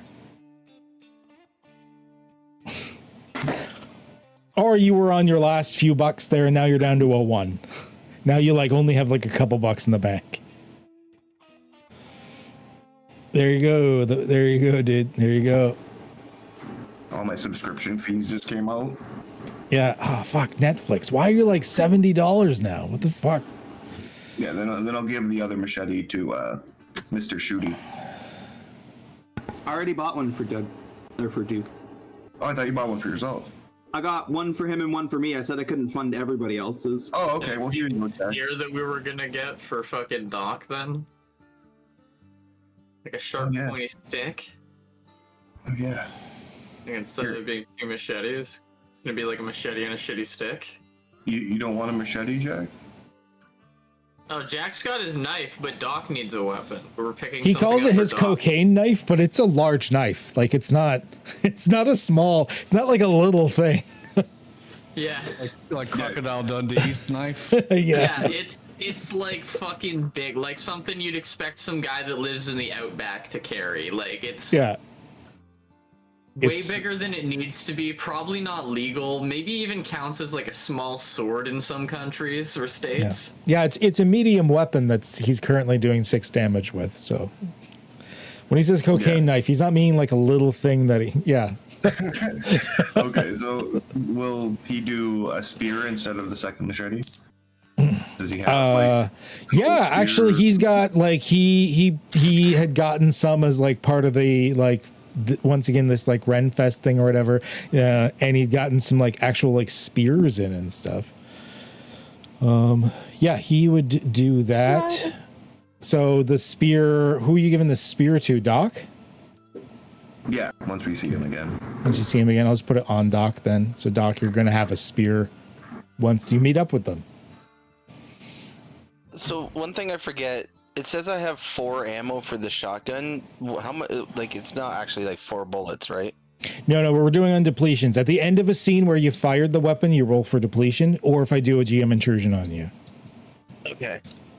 I don't think we've ever done that for me yet, but we're supposed to. If we can, I'd like you to try and remember at the end of the scene to do it, because I keep forgetting. But I mean, if we don't do it, it sucks. But it's not the end of the world. But yeah, you should be doing it just like if you were tracking your own ammo. Try to do the depletion at the end of a scene where you've used the weapon. Okay. All right. So there's like a bunch of blades. You got a spear, which is, I mean, I don't know if I want to know what you're using the spear for, like roasting a pig. Oh, we're LARPing. Spearfishing. Oh, this is more of the nerd shit, like where I bought some of this stuff from. Yeah. Yeah, we're gonna dress up. I'm gonna be a wizard. I don't understand that nerd shit, man. I just like fucking twist their nipples. I'm gonna check and see how sharp the Vietnam machetes are. All right, pretty sharp actually. It looks like it's gotten a sharpening at some point. Oh man, yeah, this will chop off a head pretty good. Oh, careful there, Duke. I brought them all to Frankie. Get them all sharpened up. Yeah, they'll be good for a head then. And we have this old dilapidated gremlin that we're trying to burn out in the desert. You got anything that can like light shit on fire or? Oh, like a flamethrower? I don't know, like that deep, but like. Because it would be be totally illegal for me to have flamethrowers, and he's looking at the people that you said may be narcs. Yeah, like completely, totally illegal. Yeah, like, no, I couldn't care of that. Yeah. No. Hey, fucking Leo, let's go for a smoke outside. Oh, let's get out of here. Go out, blaze smoke. Yeah, fucking, I'm getting hot. We're back. Carson, you handled getting the rest of the shit. Yeah, for sure. So can I get like a quarter? It, like drags fucking Leo out. So as soon as they walk out, he like with this big thunk, there's like this like thing like backpack and nozzle and everything he brings up, and he goes, I call this the Prometheus because it brings fire to humanity. See Duke's eyes just light up with glee. Where the fuck did you get this, man? Nuh-uh, can't tell you. Hey Carson, what if we attach it to the Fiat? I need that for work, dude. Could I fucking kill me? Could I tell if it's something probably from Nam? This looks newer. Oh, it's newer. This actually looks newer, and it actually looks professionally made. On the side it says Spaceballs the flamethrower. No, on the side it has nothing. There's no labels, and where there should be a serial number, it's been filed off. Oh, okay. We'll take it. We could It- attach to the. It's a little on the pricey side, dude, and you seem like you're all little low in coin.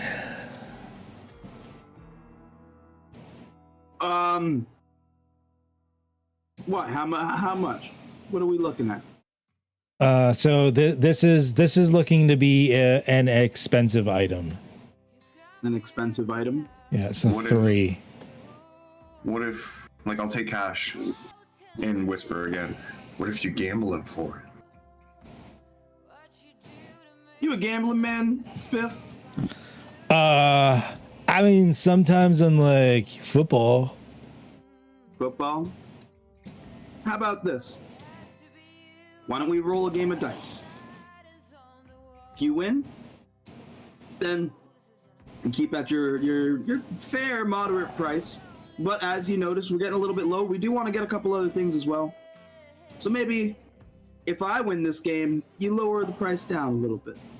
Wait, what do I get if I win? If I win, I get to nothing? No, I mean, we're still purchasing stuff from you. We're still buying stuff, but you know. So I'm you asking saying to if maybe you cut- saying cut- that cut you me a won't break. you won't buy stuff otherwise? No, we're still gonna buy it, but I mean, rather than just try and finagle you and beg you, I figured we could make a game out of it. Isn't finagling kind of like a game, I guess so. but less chance words and than- more being able to say no? You can still say no. What about like a straight bet? Do we have anything that like you'd straight bet that for? I mean, the Prometheus here is it's kind of shiny, and if you don't buy it, like the Tucker boys probably going to grab it in the next week or two. So it's not like it's sitting here collecting dust like old Bessie there. Yeah, but the Tucker boys are just gonna do what they fucking always do and use it to burn watermelons. Yeah, but I mean, like they might explode, dude, and I'm probably going to be there with them when they do it. Like, you ever seen a watermelon explode from excessive heat? And there's a bunch of like groundhog burrows and stuff. We're going to see if you shoot it in one end, if it'll come out another hole. That's Maybe, fair. That's fair. maybe shoot them out like a little like cannon. Like, wouldn't that be cool? Seeing a groundhog being shot out of the ground like a cannon? Ah! Jack's not here, right? Right. Right. Jack took Leo outside to For a walk? distraction. Yeah. I'm gonna look at Cash again. Little whispers. What if we bet Jack's bike? Because if we lose, he'll kill you. Because I'm not taking a rap for that. But I'll watch him do it. I mean, are you gonna lose? I'm pretty thought- confident that I won't. I want to see this. All right. Yeah. If I win, you get a motorcycle. Or sorry, if you win, you get a motorcycle. If I win, I get the flamethrower. Motorcycle. He'll point to the motorcycle like that they've gone over to. Jack's motorcycle? Yeah. Dude. Flamethrower for a motorcycle? Like, obviously we're betting on shit, but I mean, come on, man. I can't say no to that.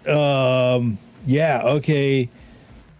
Yeah, Jack's motorcycle for the Prometheus. Let's fucking go, dude. Let's go. What about Bessie? Can we toss Bessie in there? No, Bessie's worth like several times what the Prometheus is. Damn. That's even like she's worth more than a motorcycle. Sorry, she's like military grade 50 cal, buddy. I know. Then I'll double. Why don't we double down then? Doubled. You got like more motorcycles? No, you throw in Bessie and I'll throw in my Oldsmobile. I don't Used give to a be shit the about old- that. No? No, what do I want that clunker for, dude? You're a collector of war stuff, right? Well, like, once I tune it up and lower it and add hydraulics and give it a train horn and double exhaust that shoot flames. You have a girlfriend, Spiff? I do, yeah. You Or want at more? least I think I do. She was like throwing shit at me yesterday, but like I think I do. You pull up in that thing when it's lowered to its nose to the ground. She's Buddy, never gonna you think I'm the type to drive some shit like that, man? Motorcycle, yes. Ford F-150, yeah. I'll take it. You feel the same with the Pizza Planet Fiat. Nah, I want like dualies in the rear, fucking lifted suspension, man. None of this like low to the ground pimp mobile stuff. I want something that could like haul like 12 goats. Or motorcycle. You're a collector of war memorabilia, right?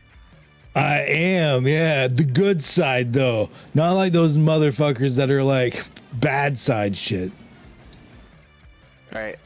I only I'm gonna collect things from our wars that we've won, like the World Wars or Vietnam.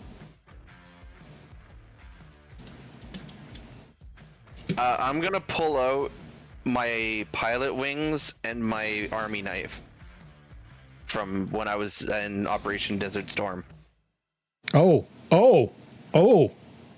And he probably will recognize both of them Yeah. instantly. Your storm shit, man? You'd give that up? For Bessie over there. It's part of the bet. She has been sitting here for a couple of years. It's a gamble, though. I mean... All right. I'm good. I'm gonna reach into my pocket and summon my spectral dice and pull them out. Okay. All right. Motorcycle and your storm stuff. And, oh, man. We'll put up the Prometheus and Bessie. Okay. I'll let you roll first. Okay. All right. So, let's figure out how mechanically we're going to do this for a second. Mechanically, I win. Oh, you just win? Yeah, so I'm just going to spend 2 intellect points and fix the results of the dice. You specify the result of one roll of your spectral dice, whether you're making the roll or you spend allows you to fix the results an additional die from. For example, you spend 2, you could. Yeah, I like it. Enabler when you're rolling action to specify dice results of another. Yeah, and it's not an opposed thing because it's the dice you're affecting, not him. So there's no roll, like actual roll that you need to do. So yeah, that makes sense. So Yeah. So Oh my god.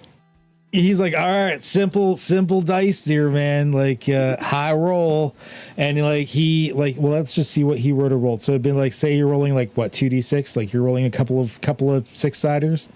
Yeah. And he rolled the average, a 5 and a 2, and you just rolled 12. Yeah. Or do you make it seem more plausible and you roll like an 8? I roll like a 9 or a 10. Like, Okay. I get like close, but not like a precise number. Just enough to win. Yeah, so he slams the counter, but not out of anger. He seems to actually be taking it fairly well. He's like, hot damn! Oh, lost me Prometheus and Bessie all in one go. I promise they'll be put to good use. I know. Y'all be purchasing more from me, you said. That's good, but... Yeah, I'm actually interested in a gun. Aside from the 50 cal, that's gonna get mounted onto the Oldsmobile. Susie will love that. He looks out at this 1986 Oldsmobile you have, and he's like, "You're mounting a 50 cal on that? Oh my god! All right, I ain't helping you with it." We'll have to raise the body, adjust the frame, but she can hold the weight. Yeah, I'll bet she can. It's all steel framing them suckers. Going to look mighty out of place, and here's hoping the highway patrol don't pull you over, but yeah, I'll be good. All right. Yeah, you want a gun? What kind of gun you looking for, hombre? I want something with a lot of punch, but also something easy to carry. How much you got? And you've only got a wealth rating of 1 left, right? I've got 2. I've got a wealth rating of 2. Mine 2? didn't go down that time. It was Adams that did. Oh, right. You ain't got very much. I mean, like a wealth rating of 2 is the equivalent of having like $15 in your pocket. Yeah, I can get you this grenade.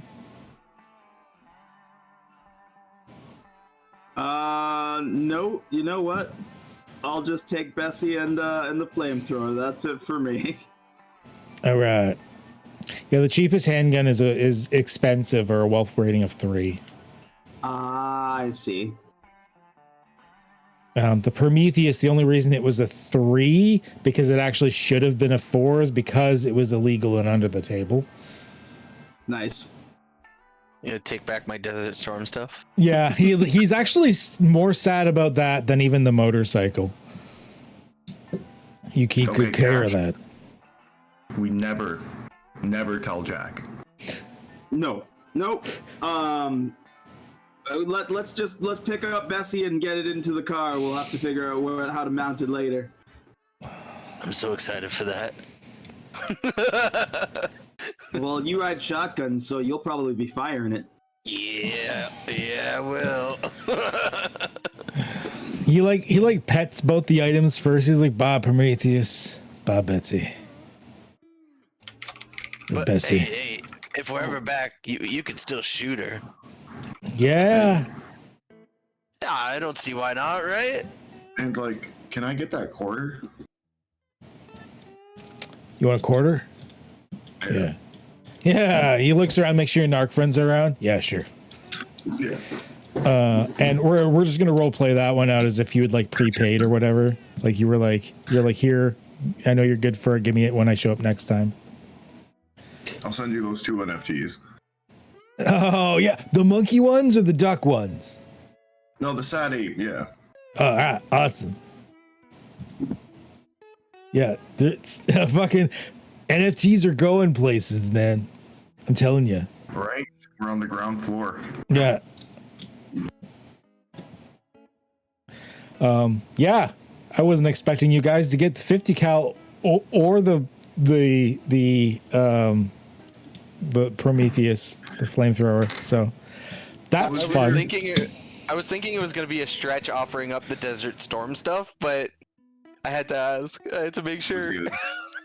I'm just glad fucking Cash lived up to his name, because we would have been, campaign would have been over. We would have all been dead. Yeah, Jack would have gotten back, and then I don't know. Probably would have been on site at that point once he found out. My motorcycle? Oh fuck, you didn't.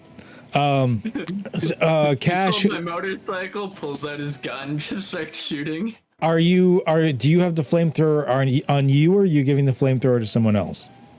No, so we're gonna put that in Carson's car because we want to mount that to the Fiat, or find a way to make it part of the Fiat. And then the 50 cal we're gonna end up like mounting somewhere on the roof or something like that. We want to find a way that it's easy to fire. So even if what if we mounted it on the side door, Carson, so that like he could just lean out and like go back. Yeah, but then you'd be driving with it like this the whole fucking time. Well, we'll figure it out. Okay, so you're mounting both of those things onto the car then? Yeah, we're going full Twisted Metal with it, baby. Oh, okay. Welcome to Death Race. Oh, like maybe the flamethrower we should just bring with us and just burn this vampire. Cut his head off. Yeah, I guess. I thought it would be cool, like you mount like the gas thing to the hood, and then you just have the gun like up on the side, so you can just pick it up and. So the 50 cal, is it a sniper rifle? Or is it like a... Nope. Yeah, is it a Browning or like a Gatling gun? Single shot. Single shot, high barrel 50 cal. And it's got like the, what do you call it? The gas venting or whatever for like to help with like the recoil stresses. Okay, we're gonna do this. Delete. You know what? I'm gonna create a new PC actor. That's just the Oldsmobile, I guess. Her name is Susie. No, it won't. Actually, no. There is a vehicle sheet. I'm gonna do vehicle. I'm gonna store it on there, and then we just have to transfer it to your character when you fire from it because it's got to draw from your pools. Yeah. So Susie. Brackets Oldsmobile. Okay, and then I'll just give everyone ownership so they can see, and then this way you can like pop it in and out of there as you need them. So attacks. I mean, I guess I can turn everything on so you can just store shit in there. Storage. So excited to blow something's head off with that thing. Okay, let's make 50 cal rifle. This is a base damage of 8. Some of you will obviously do greater damage than that. Very long. Somebody needs to save this Oldsmobile picture, and every time we add something to it, just like fucking Photoshop it on. Prometheus. Flamethrower. Okay, the flamethrower is only a medium weapon, but it can hit everything within like an immediate race. It's a medium weapon. It can hit things within an immediate radius. Or not radius, but like an immediate spot in front of you. Like a cone bit. Range. Immediate cone. We'll say. There we go. And it does fire damage, obviously. Oh, I guess I could name the 50 cal because it is Bessie.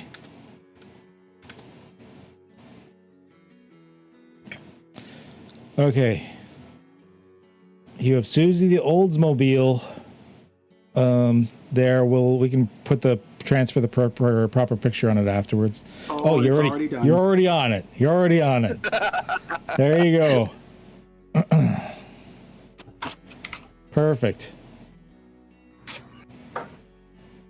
I just need more cassettes now. I don't think I'll find those in town. And it's at this point, obviously you haven't mounted it yet. That's going to be a whole nother thing. But at this point, you're bringing the 50 cal and the flamethrower out to the things. Jack and Leo are coming back from like their little like jaunt around, smoke, stuff like that. And you get that text from Doc that just says, "Help me."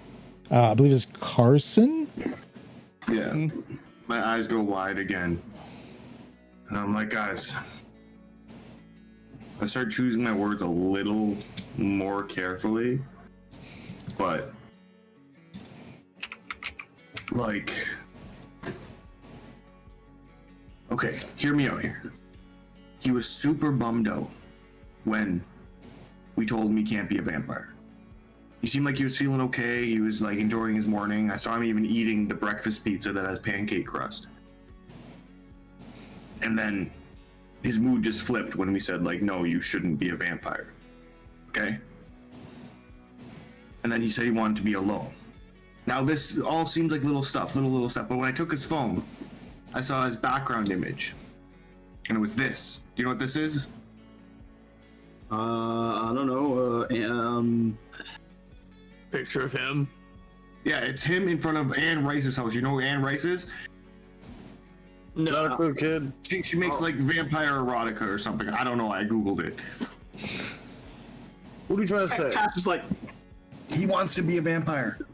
He thinks it's hot. He wants. He's gonna do it. He's gonna do that at a church. They just put people to vampires at a church. I think the church is a front. I think that he's gonna go to Emilio and be like, "Oh, they're coming after you. So like, we should keep an eye on him." So I installed some GPS tracker, and it looks like he's a little away from the church now. He just texted me help. So I'm getting in the fucking Fiat. Keep up, Oldsmobile. yeah, but fucking jump in. I'll be like, get in. Small things. go anywhere, did we buy any ammo for the 50 cal, or did it come with Oh, anything? yeah, it comes with ammo. Okay. Not a ton of ammo. Right now, I'm giving you 50 cal. I'm giving you 2. We. Who is this we? Trust me, Duke basically thinks it's his right now. Yeah, we totally got these 2 weapons completely legit. Don't you guys worry about it. We didn't do anything nefarious to like try to get them. Let's just fucking go pick up Doc. Like, I'm already cleaning it. My precious. Pretty much. All right. So with Carson, girls don't like boys, girls like cars and money. So like, I think he wants to be a vampire. He's probably already bit. So like, I didn't want to say this in front of them, Leo, but you're level-headed. He's already bit. So like, if he tries some shit, be ready to just give him the old 1-2 like you do. Gotcha. I mean, he's gonna take 2 steps if Jack doesn't get him, and then he'll take 4 steps and Duke's gonna get him, so. So you guys are going to head back to Doc. I'm assuming like Jack probably gets there slightly before you guys, but you'll get there relatively close to each other. I'm driving as fast and as crazy as possible. He texted me help. I'm full sending the it. time that Doc sent the text message to the time that they arrived, Doc has since stripped out of the soaked robe, put back on the pizza uniform, and it has been, I don't know if the damp robe is burning me still. I'll let you decide that. That's No, up to it's once you got out of the tub and he stopped the ritual, you felt fine. Everything was back to normal. Okay. You don't feel weird or different. Okay, Doc is then wringing out whatever water is in the robe into the vials that he has in his book bag. Like the same vial he used to collect the blood rain. He's Okay. got other empty vials, and he's wringing out whatever he can, ambiguous amount of vials up to you that he fills up from that. And after that, he has thrown the robe on the ground, pissed on it, and like kicked dirt over top of it. Like angry at what happened. Oh, very, very angry. Yeah.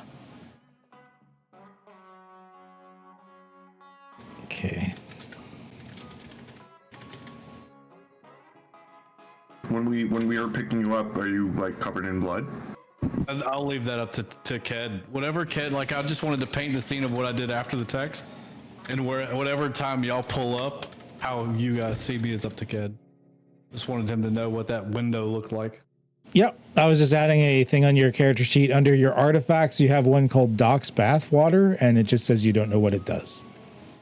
Okay, perfect. No, when you stepped out of the tub, you were just normal wet. It was only in the tub that it looked like blood. It felt. You said it burned me too, right? Didn't you say? But it was, like, burned hot? you. Yeah, it felt like it was stinging, like it was hot, but like you're not burnt or anything. You seem to be fine. Okay. Yeah. So yeah, that's what, like, after the adrenaline rush of booking it, calling the guy in the church basically a false prophet. In Doc's eyes, he was just a false prophet. Yeah. And the getting to out of breath, rips the clothes off, like shaking, puts the Pizza Planet outfit back on, and just like shaking. His hands are like violently shaking, wringing water from the robe into these vials, like steady, trying to do whatever he can to feel like he accomplished something. Okay. Like the back of his mind, there's a task. The front of his mind is sheer adrenaline emotion. Yeah, I just need to do something or I go nuts. So you guys show up and Doc has just finished like stopping the last of these bottles, putting it in. He's dry by this point. He seems extra sort of pale and shaky, but other than that, you don't see anything wrong with him. Nothing out of the ordinary.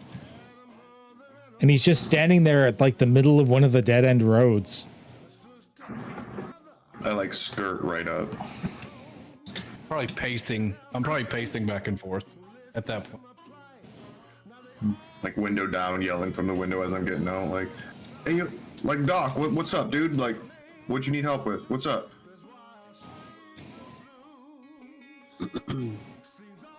Fuck that place. Like stuttering, shaking hand pointing behind him at the church in the distance. It's not what it's not. Nobody should ever go there. No one should ever go there.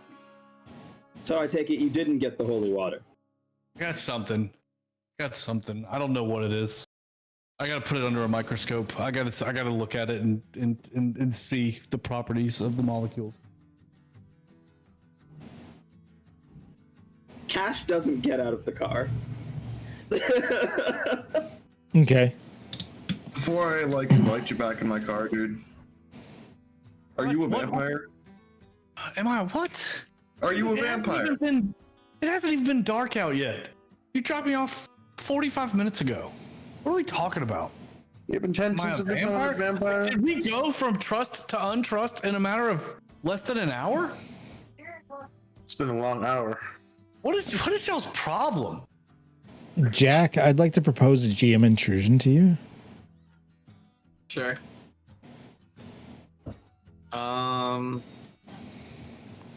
Does anybody not have XP or only have one?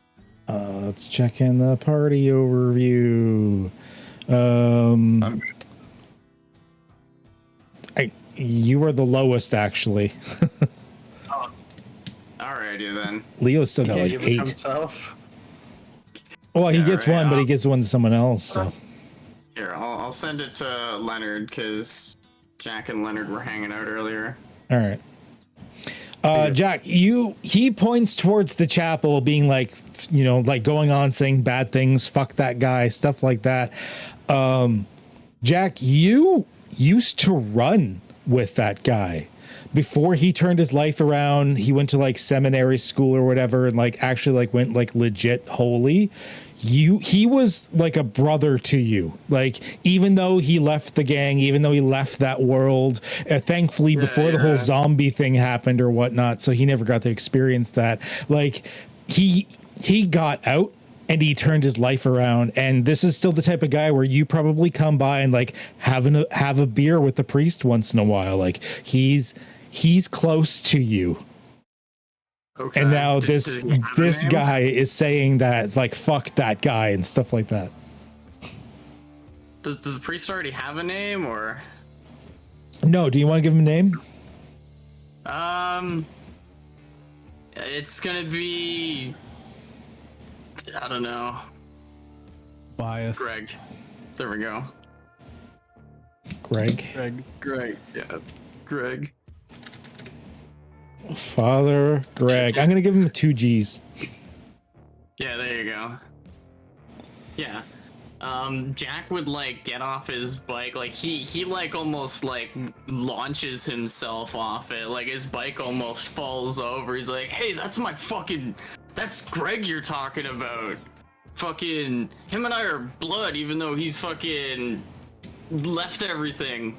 You take that back. Doc, any time up to now, Jack has known Doc to be the passive, like, cowering person.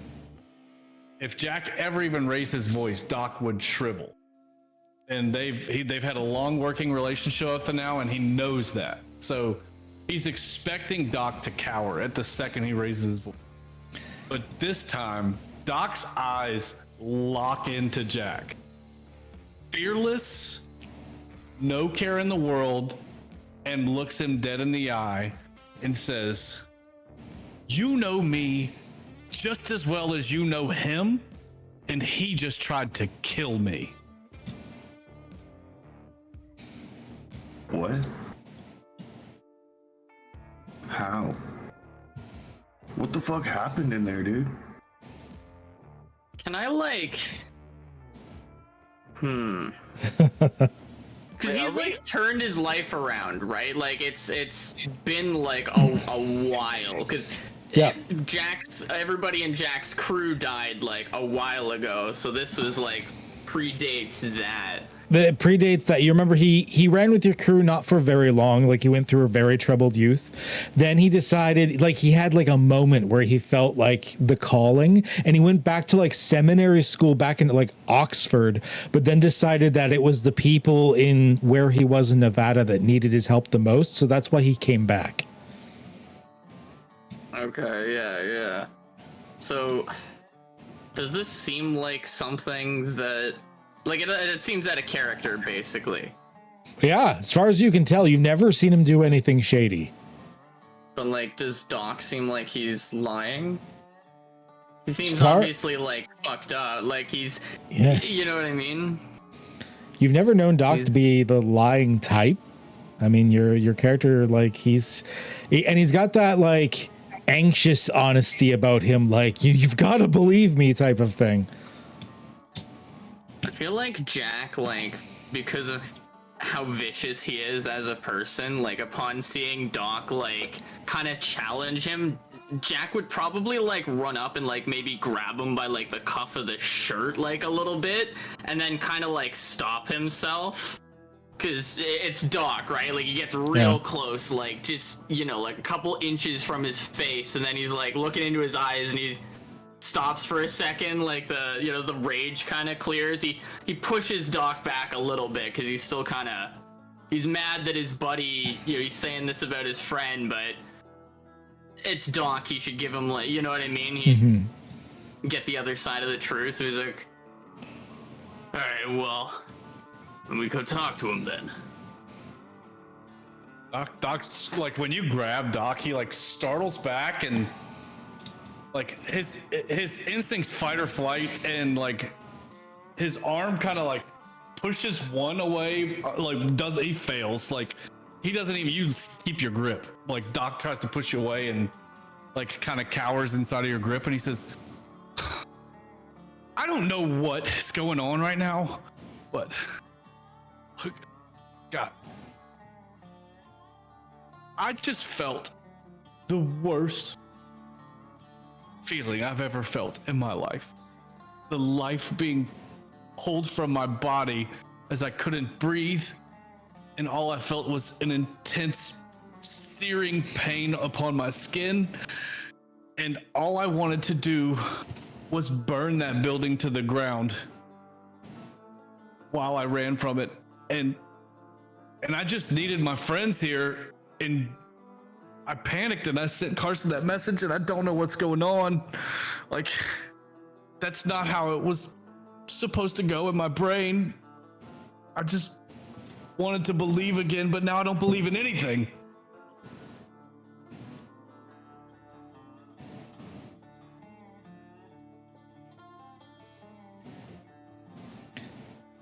Well,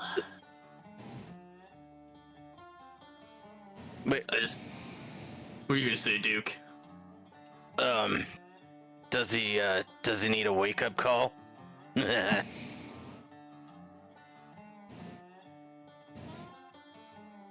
I'm not too sure. He tried to kill one of ours. What do you mean? Like, so he sucked the life force out of you, dude? It doesn't sound like Greg, and I've known Greg for a long time. Sounds like some vampire shit right there. Yes. He tried to boil me alive. What are we? All this spooky shit just started happening. Dude, we just got just learned about it, so fuck, I don't know, maybe we should check it out. So, like, what were the steps from you entered in the door to he boiled you alive? Can you just walk me through that right quick? Well, it's a big jump.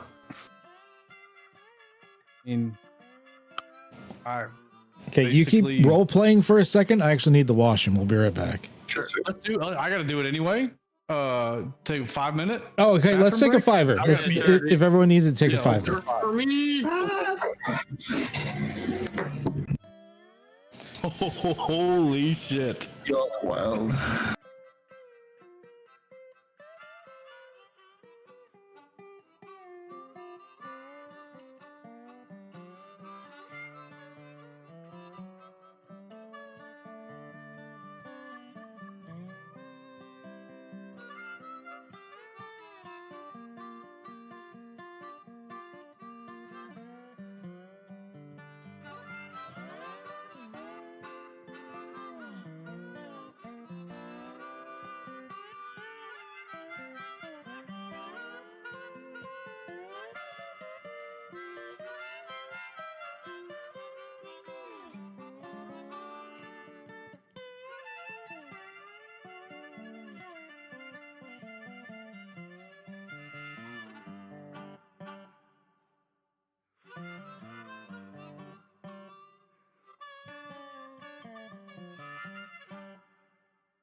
Oh, it's better.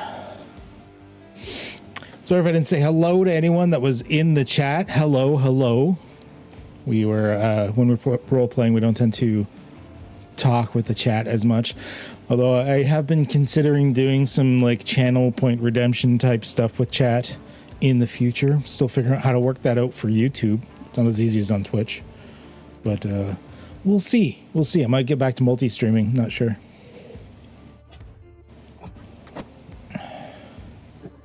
In the meantime, we're waiting for everyone to come back. Fucking intense roleplay. Back to the RPG's chat stream.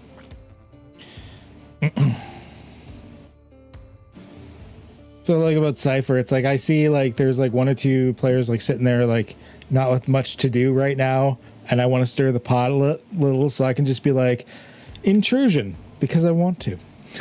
Yeah. No, that's a good one. I'm excited to see where that goes. Cash told him to stay with the group. Yeah.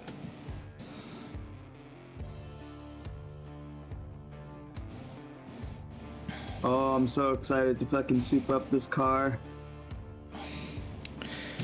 Yeah, that one floored me a little bit.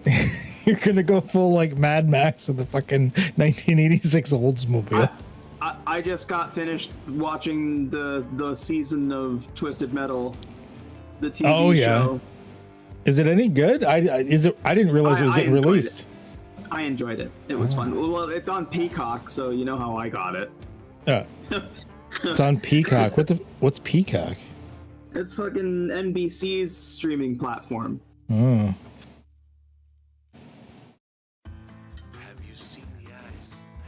I don't didn't know that one. Yeah, you know how I'm gonna watch it too then. Yeah. Honestly, Anthony Mackie's hilarious. Fucking Will Arnett does the voice of Sweet Tooth. Oh really? But the actual actor, they got Samoa Joe. Wow. Okay. Yeah, I gotta watch it. All right. Yeah, definitely recommended.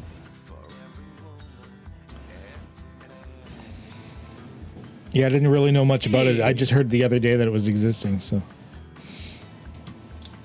I used to love the game, so like I like all the little references and stuff.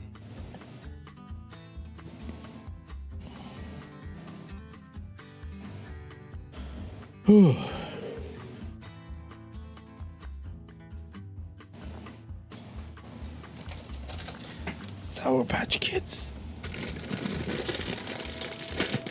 Yeah. Thank you.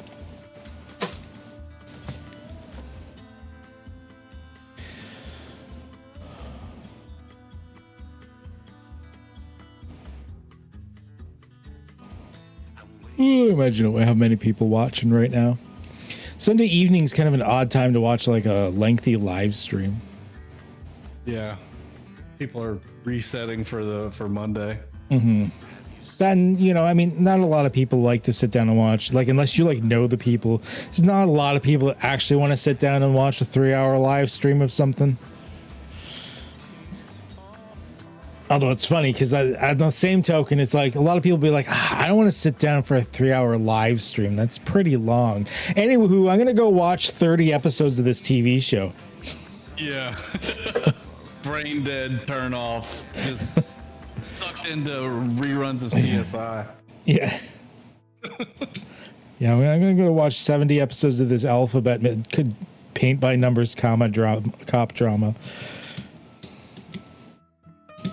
Oh, the latest episode of Foundation. I don't know if y'all are up with it. Oh, don't tell me! Do not spoil that shit for me. No, I will not. It was okay. It was so good though. I haven't started the next season yet. And he's like, oh, you haven't watched any of them? The new season? No. Yeah. Oh, it's on episode 4. We're 4 episodes in. Yeah, no, I haven't watched any of it yet. Because like I loved the first season. I never expected them to be able to successfully turn that series into a show because of like just the way the series is written. It doesn't seem like the type of thing you could turn into a TV show. But I think they're doing a good job. So it's in one sense, it's kind of bigger than Star Wars, As far as references, there are so many references to planets and people and places and things that are so in depth in such a compact, just that first season. I went, wait, who? Wait, what? Wait, where? Wait, what? Wait, what is this? What is that? And but yeah, it's easier to follow somehow. It's very good. When you and like the thing that I thought about for the fact that it would be hard to get into books or into the show from the books is like it spans like thousands of years, like the storyline. Yes. Like it's not a short period of time this takes over. So Look, the fact that they're this goes back to the end of season 1. You saw all of season 1, right? yes, it's all season 1. So when they do that 135-year jump to Gale meeting her daughter, Yeah, it's seamless. You don't even think about it. Like it feels seamless. they did such Like a good the job way of they did presenting it. Oh, it hooked me. It hooked me. I watch it I try to watch it every Friday, but this time I had to wait till Sunday. But I watched the latest episode this morning. So I've also been keeping up on Star Trek Strange New Worlds because honestly, it is probably my favorite Star Trek series. It's been a lot of fun. It has been. I'm just gonna shut up. Let's not set Buddha off. He doesn't like musicals. I thought it was brilliant. Like this is like classic Disney level. Like the music quality was so fucking good. I'm sorry, I loved it. I thought it was great. I never knew how badly I wanted fucking dubstep Klingons until it happened. It was more like boy band Klingons. Like hey. Yeah, but like It was so good. Late electronic. It was very good. It was so good. It's so good. And it's not like Star Trek's never done silly before. I mean, like Hugh had fucking Next Generation and mariachi band like outfits, and there's been silly shit before. Like Star Trek's not always serious. But just in general, Strange New Worlds, I think, is recaptured what it means to be a Star Trek show that Discovery and Picard and everything have completely fucking failed at. Yeah. Except for Picard season 3. That one was Picard season 1 better and 2 than was the fucking others. garbage. Yes, Yeah, completely. season 1 was garbage. Season 2 was even more garbage. Season 3 was started to get there. beautiful. It still was relying a lot on those member berries. Like at standalone, if those were fresh characters, I don't think it would have been as good as it was. And as somebody who I like Star Trek, but I'm not like a diehard fan. Like for me, season 3 was meh at best. Yeah. And especially if we're comparing it to Strange New Worlds, because Strange New Worlds gives me that feel that I used to feel when I used to watch the older episodes. 100%. Yeah, Strange New Worlds has definitely been great for me. I loved it. I think we're all back. Like I actually don't mind Strange New Worlds. Like it's not terrible. I don't think it's the worst. Obviously, that we'll leave that to Discovery, but like, or Picard season 1 and 2 actually. But Yeah, I'd agree. Strange New Worlds, like I was hoping for it to be closer to normal original type of Star Trek, like the episodic with a little bit of extended storyline stuff. I mean, it is. Which it is. It's. But a couple of the things they've done have just been like the crossover episode. I was so worried about it, so worried about it, because I'm like, they're crossing over with one of the stupidest shows, but they actually made it kind of like Lower Decks. decent. Yeah, so do I. Well, we've already established Buddha's taste is questionable. No, I'm more of an actual Star Trek fan. That's why. Oh, He's one of those. yeah, he's one of those. I get it. You're allowed to be wrong, but it's fine. He's the purist. The purist, as long as you're ignoring Roddenberry's Star Trek, because that's what it really inspires Strange New Worlds the most. Everyone's got their own loves. Like we look at our buddy Brian, like Deep Space Nine was his favorite. He actually thinks that's the epitome of Star Trek. Whereas like I liked large chunks of it. Like I've never disliked DS9, but I thought it was a bit too more soap opera-ish a lot of the times for me. See, I really like DS9. Actually, Cisco is probably my favorite captain. But Anybody who likes Star Trek is a nerd. This is the part in the video where I want to cut in the fucking song from Hot Tub Time Machine 2. What's that? You're a fucking nerd. And no one likes you. And if you put like one version or episode or show above a different one of Star Trek, like if you have a rank order, you're a big nerd. Like, yeah, facts.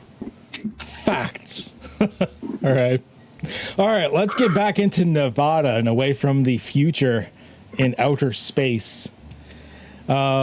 You are standing down the road from the chapel. There has been a bit of a friend spat happening along this road.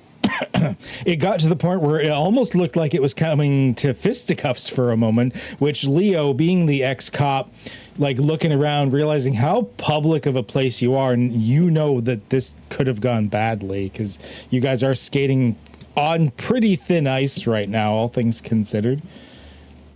I'm gonna go flamethrower and a giant gun in our car. We might, yeah. Like you're about to explain, Doc, but like say it in the Fiat. Let's at least sit in the car. Doc, from Jack's grip, Doc embraces Jack completely. Jack pushed Doc at one point. Oh, did you push me? Oh yeah, like just away. He grabbed you by the collar and like kind of like, I assume what he did is like he was coming at you. I assume he picked you up by the collar and maybe even lifted Doc up off the ground and like moved with a bit, like he was gonna like tackle you and just like something vicious, you know what I mean? Yeah. But like at the last second he like stopped himself and he just kind of like pushed you away from him instead to kind of like even better still then. So Doc like relinquishes the anger and the anxiety and his shoulders drop and he looks at you and you see like the tears forming in his eyes and he says, Jack, I'm terrified, and like leans in and tries to like wrap his arms around your waist and bury his head into your chest. That's not he doesn't show like affection and we're in a public place, so he would definitely like kind of like push Doc off and be like, look man, I got your back, but like You hear Cash from the car go, oh shit, he's trying to bite him. Yeah, but he would like push him back and be like, look man, we're bros, but like come on man. And Doc knows that. Doc knows like zero affection equals Jack, but like he's grasping at straws, trying to find a grounding point to jump off of. He's off the ground right now. Jack does like he does like that thing with you know the friend that just like has no idea how to like console other people, like just You do is not that he like reaches out and like taps him on the shoulders like there. I almost feel like you'd probably do like the bro punch, be like, oh buddy. yeah. Even that he would just kind of like sock you a bit in the shoulder. Come on man, buck up. Yeah, and I mean Doc's keen at like discerning the disposition of a person, but all of that is gone by the wayside. He's completely lost at this moment.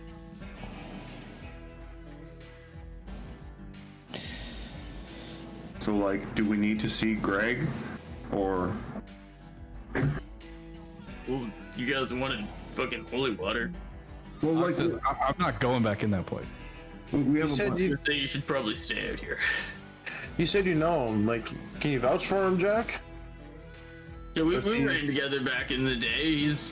He dropped out and fucking has been clean ever since. He's like what's his face from fucking Berserk? Pippin. I've never seen that movie before. Nah. Nope. Is He Jack? stays behind at some old man's house, and then like the rest of the 100 main fucking people go off, and they all just get murdered. Just all of them die. Is Jack secretly a weeb? Pre-stock anime. That means. Bro, I feel like Jack would be into Berserk just because it's like dark and super edgy. Like He's like one nerdy friend who's like, check this out. You're like, this is pretty cool. Oh, you like this anime? it's his Cool. bro. It's from his bro James, who was All right. into all the nerdy shit. Berserk was the one that like he forced Jack to watch all this anime, and Jack just like sat there and like fucking hated every second of it. But he liked Berserk because there was like nudity and tons of gore and stuff, and he was like, yeah, this is pretty cool. I like this one. All right. So, like, he tried to kill you? Are we doing something about that, or like? You're messing with Doc? Doc's fumbling through his words. He like his sentences are coming out so broken. Like you're hearing like words like baptism and renewed faith and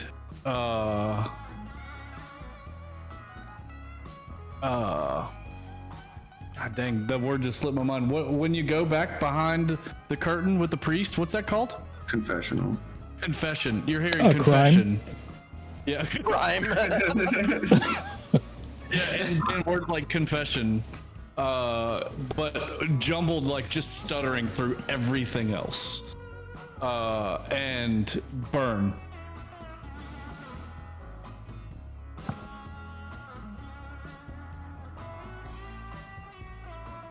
I mean, it's hard to say if Jack trusts him, but like, if he burned you through a confessional, that's some demon shit. And then Doc goes, he asked for the book. He asked me for the book. He wants the book. The book. The book. The demon book. The book from the kid. The book. He asked me for it. Like directly? How do you know Yes. you have it? Yes. I told him about the blood rain.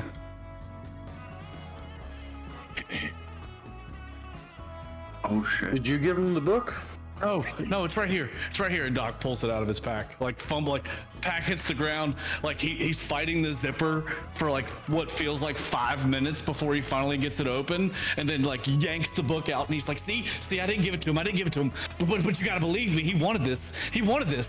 He tried to burn me. Sounds like it's time to catch a predator. Why did a priest try to burn you? I asked him. I asked for the faith, and he's not. He's a false prophet. He has to be. There's He's no a real man. priest that would burn me in a tub. We got holy water from Isha, right? There was a couple No. vials of holy water she had around. Or were we trying to get more? Hey, Doc. Look, can I see your arm for a sec, dude? My arm? Yeah. Yeah, Doc. It looks like you got like a scrape there or something.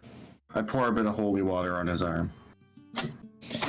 The holy water, it doesn't like burn you or anything, but it actually feels uncomfortable, Doc. I'll leave it up to you. Should I make a roll to not show a reaction, or do you want me to No, show a reaction? that's up to you. I'm gonna leave that up to your role play. Doc would fight the reaction. If he felt it, he would fight it. Okay, it stings. It doesn't like sizzle. It doesn't burn. It's not like enough to like immediately cause you to like jolt in pain, but it stings. It's like water that is too hot being poured on you. Oh, you just fucked. So There's no like visible reaction, like his No. skin doesn't get red or anything from it, No. like because okay. Maybe it's because he's a man of science and that guy's a man of the cloth. He's didn't like him or something. I don't know. I don't know, Jack, you want to take somebody and go fucking have a word with Greg? We'll chill here with the cars. Big Duke in there. He'll find out. yeah, kill him like you want to kill everybody else. What, you want me to run in there and just shoot the shit with him for a little bit and try and suss out if he Maybe abnormal? Yeah. I mean, You heard him talk about like a confessional and burning and a baptism, so like. Doc, when were you so eager to have somebody be killed? That's a little much. The one that just tried to kill me. Like, if somebody tried to kill you, wouldn't you want the repercussions? Is that out of? You're questioning everything. Everything today. You're questioning me, and I don't understand. Cash finally steps out of the car. It looks like. Are we talking through the window? I was talking out the window. The guy hadn't gotten out of the car yet. Drive-through conversation. He's got the window, like the passenger side window rolled down. He's like parked on like the right side of the road. So he's in the driver's seat. So he's like on the left. He's like leaning over to the passenger side window, like shouting out. Like, when you step out of the car, Doc like cowers back like 2 steps. Like he thinks you're trying to like be aggressive with him, so he cowers immediately. He's like, I'm questioning because you're being kind of suspicious, friend. Right from this morning, you've been acting really weird. you're usually one of the ones telling me not to shoot people. Nobody's ever tried to kill me before in a bathtub. Why were you in a bathtub? Let's. Why were you in a bathtub? With a I thought you were talking to a priest. What were you? You were sampling the goods when you were trying to fucking get holy water? Like. What kind of holy water was he giving you there? Like, I just thought I had an assignment here. We're going to fight vampires, and I felt like one of us should have been faithful to the religion, and I knew none of you were. Motherfucker, I just watched you summon. in a bathtub. I felt like I've been there before, so I felt like it was up to me to be the one to bring that element to the fight. I go to church every Sunday, dude. Apologize, Carson. I didn't know that about you. Jack, what were you asking? So Doc was in a bathtub. Oh, that was to them, yeah. Is that like a thing that Greg would normally do with baptizing someone? Is like take him to some bathtub? Like, you know that Greg is like working with no resources, so he's doing what he can. Greg well enough. You think he's probably used that same tub for baptismals before? Okay. Yeah, because I feel like Jack would have like a kind of maybe like a somewhat rough understanding of how things work. Probably not like a good understanding, because he doesn't really give a shit about any of this up until recently. But yeah, like if anything Doc was describing like sounds out of the norm, Jack would be listening for that. You're pretty sure he's used that for baptismals before. The one or two he's actually been able to talk people into in the area. And that's like, that's as far as you know, because he's got nothing. He sort of was given this by whatever religious institutions and just kind of left on his own. And since it's non-denominational, he's not getting money from anywhere, so it's just whatever he gets his hands on. Okay. Yeah, this all sounds like normal stuff to Jack. So he's a little bit doubtful of Doc, I think, right now, but he's still like, okay. But yeah, let's go talk to Greg. Somebody should wait with Doc, though. I'll stay outside with Doc. No, I'll hang out with him. You go fucking talk to the priest or whatever. Yeah, okay. I'll go inside. All right, so the two people wearing Pizza Planet outfits are going to stay behind. Cash is going to sit back in the Oldsmobile. Okay. Now that the narc's gone, I'm gonna like openly smoke a joint and pass it to Doc and just be like, "Look, man, I got my dog and my fucking BMW. abducted by aliens, and then I got arrested for like 6 months, and I'm still fucking working it off, paying off the fines. So like, I know what it's like to fall from grace, dude. Doc is not the smoker per se, but he definitely tries to partake with you. He feels like somebody's trying to connect with him, so he's trying to do your thing with you, but he's the guy that would grab a joint and like drop it, like trying to like pinch it and it falls, and he picks it up real quick and he's like, I'm sorry, and like drug abuse. and like he hits it, but like the cherry doesn't light up, so like it never makes it to his lips all the way, and you're like, bro, nothing's happening right now. Just straight biffed it. There was an attempt.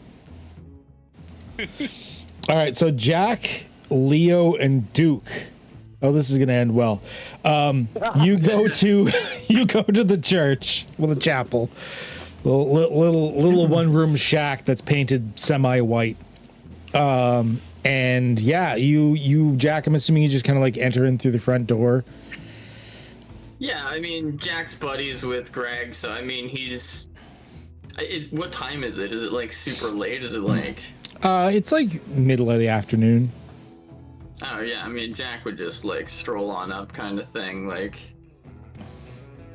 he hangs out here with Greg or semi regularly, so he's comfortable enough to just walk in. Yeah, so the three of you walk in. Greg looks up and he's like, "Oh, Jack, hello. Fancy Greg, you been in here? It's not our usual beer time." Yeah, no, I just fucking came by. You got like a weird question for you. It's been quite a weird day, so go ahead. What's your question? Oh, weird day, eh? Well, shit, I'm dropping in unannounced. Tell me about your day, Greg. Well, what's happened so far? No, it's. I don't think it's something I want to discuss. Just an oddity happened during what should have been something rather routine, is all. Trying to kill someone is routine. I'm sorry. Whoa. It's a little upfront there, dude. Oh. Yeah, come on, Duke. This is my buddy Greg. I've seen you around, sir, but I don't think we've actually spoken. You've definitely haven't come to any of the Sunday sermons, that's for sure. Yeah, that's on purpose. That's Duke. He's a little, he's had a long day, too. Did you see, a fellow in here a few minutes ago? Mustache. Yes. Yes. Came in for some confessional and services. Dare say that was part of the oddity for the day, but it is against my tenets to discuss details, of course. Friend of yours? You keep saying there was an oddity. What? What, he come in here and try to mess with you? Jack, there are certain expectations when someone comes in here for certain services that think of it the equivalent of every time you talk to your attorney, your barrister, that there's confidentiality. You understand that, yes? Yeah. Well, the same thing applies to those in the church. I'm reticent, depending on where you're from, on what I should say. Your friend, if he's your friend, I will say I think he needs help from someone with, I dare say, a great deal more resources than me. Assuming you believe in all that. Help him into an early grave, or help him get Gosh, clean? no, gosh, early grave. You know me Blink better than twice that. if I need to have a conversation with him in a dark alleyway. No. gosh, Jack. Okay. No, there's... I mean, we all hear the stories in the schooling for this, of evil, of influences, and we know, we have faith that they're real, but it's another thing to have faith and to experience an event, something that makes us know. And I believe I have had my first experience with a touch of evil.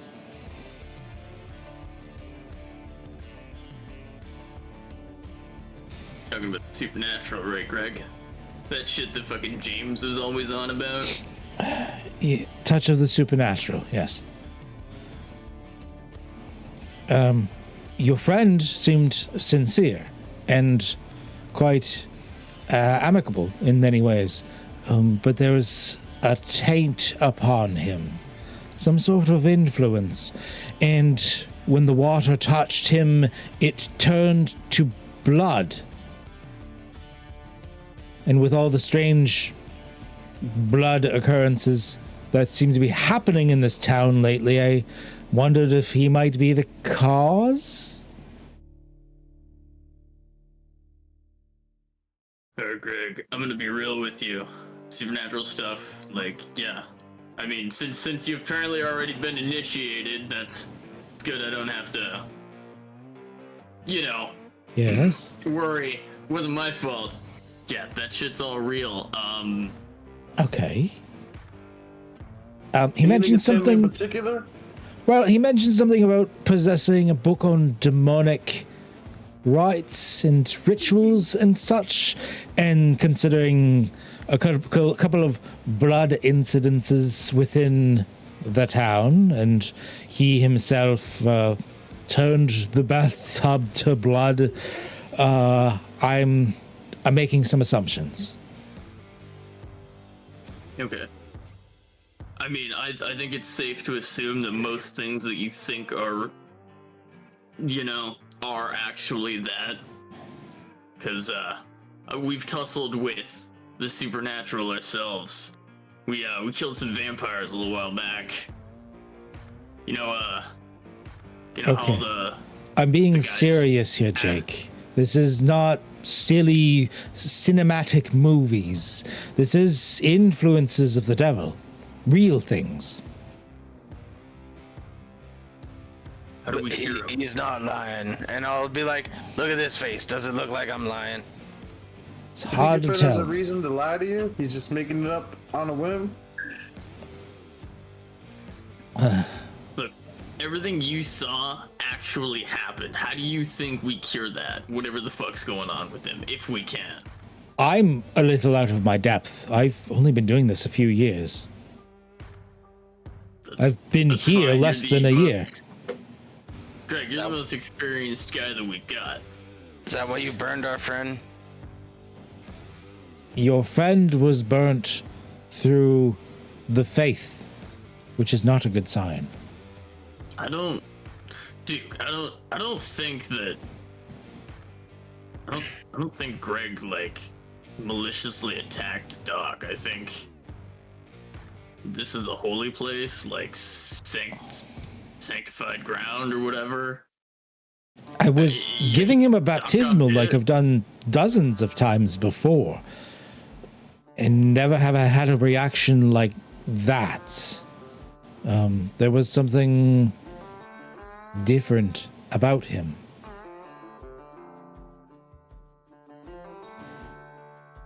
Greg, so what happened? We were tussling with some vampires and he got bit. So what I'm thinking is he might be in that halfway turning phase, maybe. You catch? I don't know anything about vampires. Honestly, that Nothing. still strikes me as a bit out there, but an unholy spirit, perhaps? Does your friend deal with the spirit world much? Especially I think through he's said into that book? stuff. Do you think he's possessed, maybe? That would be more in line with what the church knows about. Have you ever done an exorcism before, Greg? That is well beyond my pay grade. I mean, I got an exorcism for him if he's really turned. Oh. I'll just like show my shotgun. Oh. Oh. Come on, dude.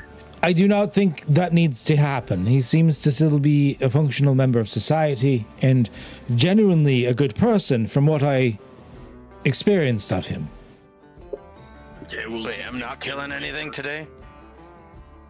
No. That's that point, Duke, but No, I'm actually just gonna walk out. God damn it. Pretty much. Jack, I'm not sure who to lead you to, but if your friend wants to deal Books with on this, shit? no. Fuck. Most of the aside from, you know, the good book, which I have a dog-eared copy of here, which honestly is very rough guidelines, doesn't really say much. Everything else I got is really from like the app that we get in school. And he like brings out like an iPad and it's got like priest app, like iPriest. Jack's like standing there thinking for a moment, and then he just has like this fucking like glimmer of an idea, and he's like, I actually know a place where you could okay, Greg, you're already like, you know, as Carson would say, woke to the supernatural. I think you should stop by the Roadhouse sometime. The Roadhouse, not my usual locale, but I mean, I'm not averse to a few drinks. You should stop by the Roadhouse. We got a lot of like, I don't know, tools and shit. You're a bona fide priest, right? Like you're the real deal, right? I am indeed an actual priest, yes. So you can bless water and make it holy? Yes, I could.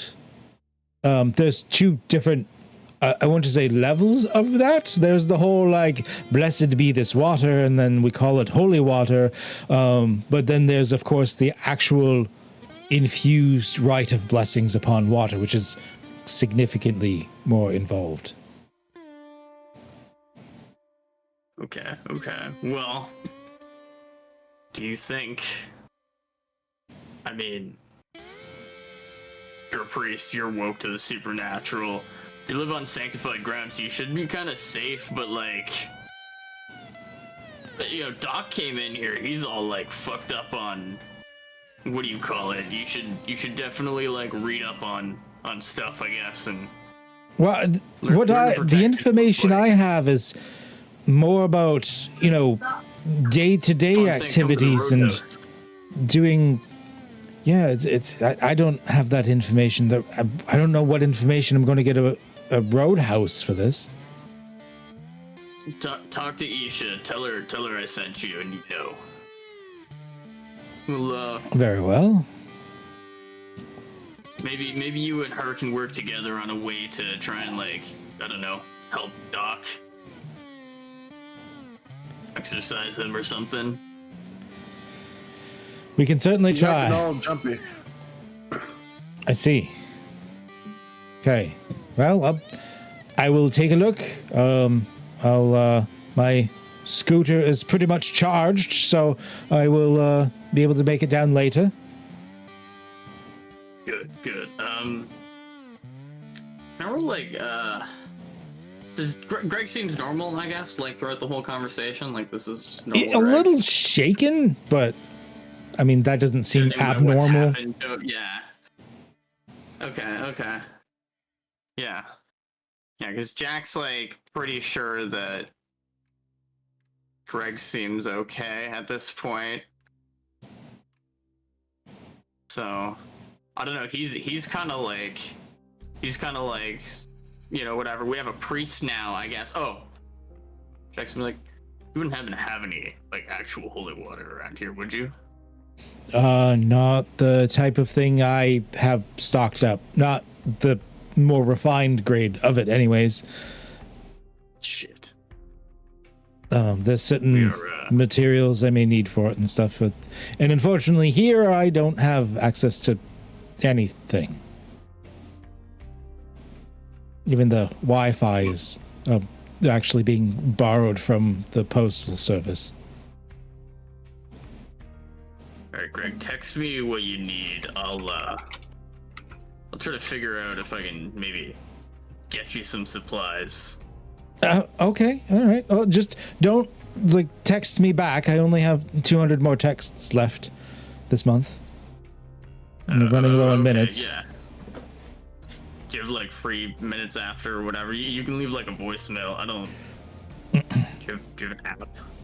Yeah, I do have free minutes on Saturdays after 11:58, but before 2:03 a.m. Okay, call me whenever it's free for you, and if I don't pick up, just leave a voicemail, okay? Yes, of course. Yes. I don't have a voicemail myself, so you can't do the same, but... Yeah, that's all right. Just let me know what you need, and I'll drop by at some point. Or Okay, all right, thank you. I'll get in touch with you. Yes, very good. Leo, you got anything you want to ask Greg here? No, I think clears everything up. If you can't help with Doc, we'll I mean, see what you can do about it. if we've learned anything in this situation, I think it should be apparent that maybe we should all be attending my Sunday surveys a little bit more often. Is that where you guys watched that show he was talking about?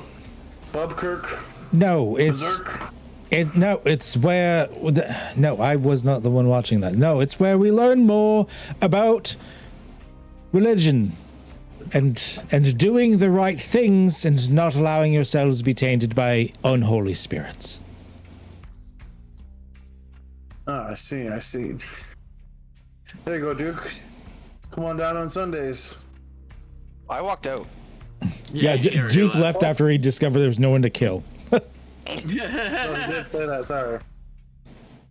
And Jake's gonna be like, look, you might have to cover for me with the big man upstairs this Sunday.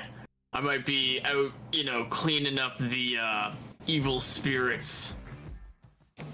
That's between you and him to figure out, my friend. Well, I'm sure he won't mind me missing church to kill some vampires. Yeah. He just shakes his head at the mention of dirty work. vampires. Go figure out your friend. I'll see what I can do to help. Yeah, thanks, Greg. Jack will head out.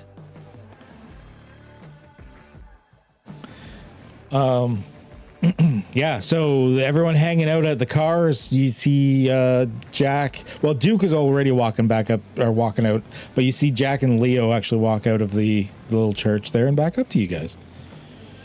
So, Doc, life is like a pineapple pizza. Controversial. It's going to make you argue with your friends. And it's not so great, to be honest. Is it overrated?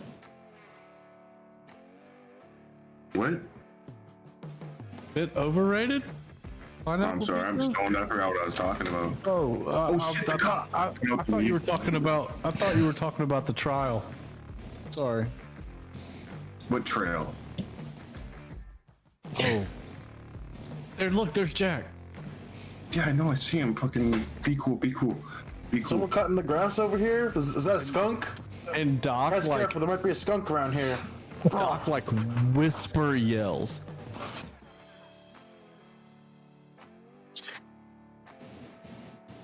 I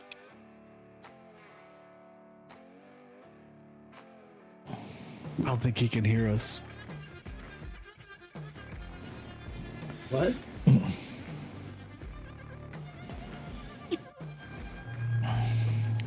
I think he was yelling Jack. Oh, I don't In a know. whisper. I only want Jack to hear my yells. Sorry. Headset was fucked up with. I missed what you were saying. No actual voice came through when Boomer was saying what he was saying. Yeah, I was mimicking whisper yelling Jack's name. Oh, okay. But Jack. like a stoned version of Doc, if you can imagine. Jack would be like, What's up? Like, head over, I guess. Yeah, you're all back together. You're all at the cars. You've Cash is learned. like You've back in learned. the car at this point, smoking his cigar and like just watching them approach, seeing Duke come up first. Duke, do you come right up to the car, or are you like with the group still? I come up to the car.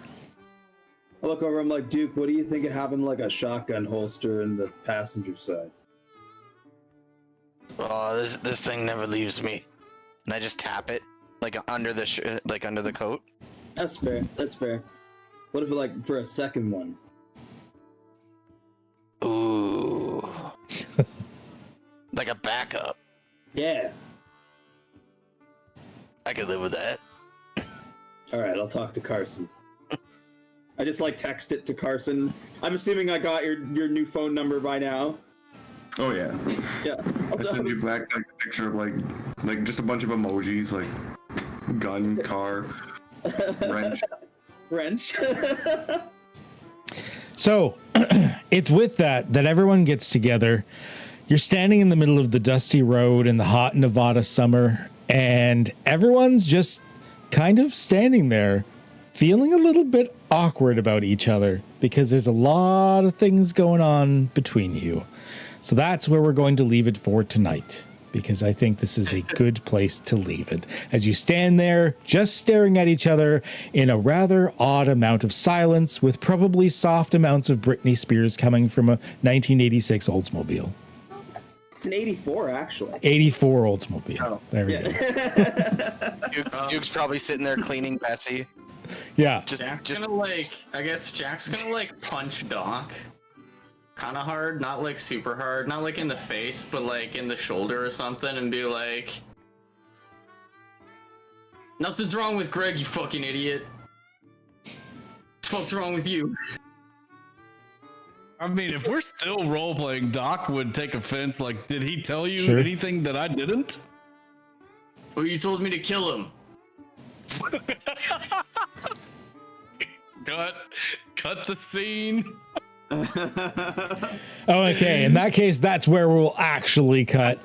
And that is going to be the end of Whispers in the Weird for today. But we will be back again next week, as I don't even know where this is going anymore. Are they still hunting vampires, or are they about to do something bad to Doc? Or will Leo finally turn Carson into the feds? I don't know. We'll see. We'll have to see what happens. The tar barrel.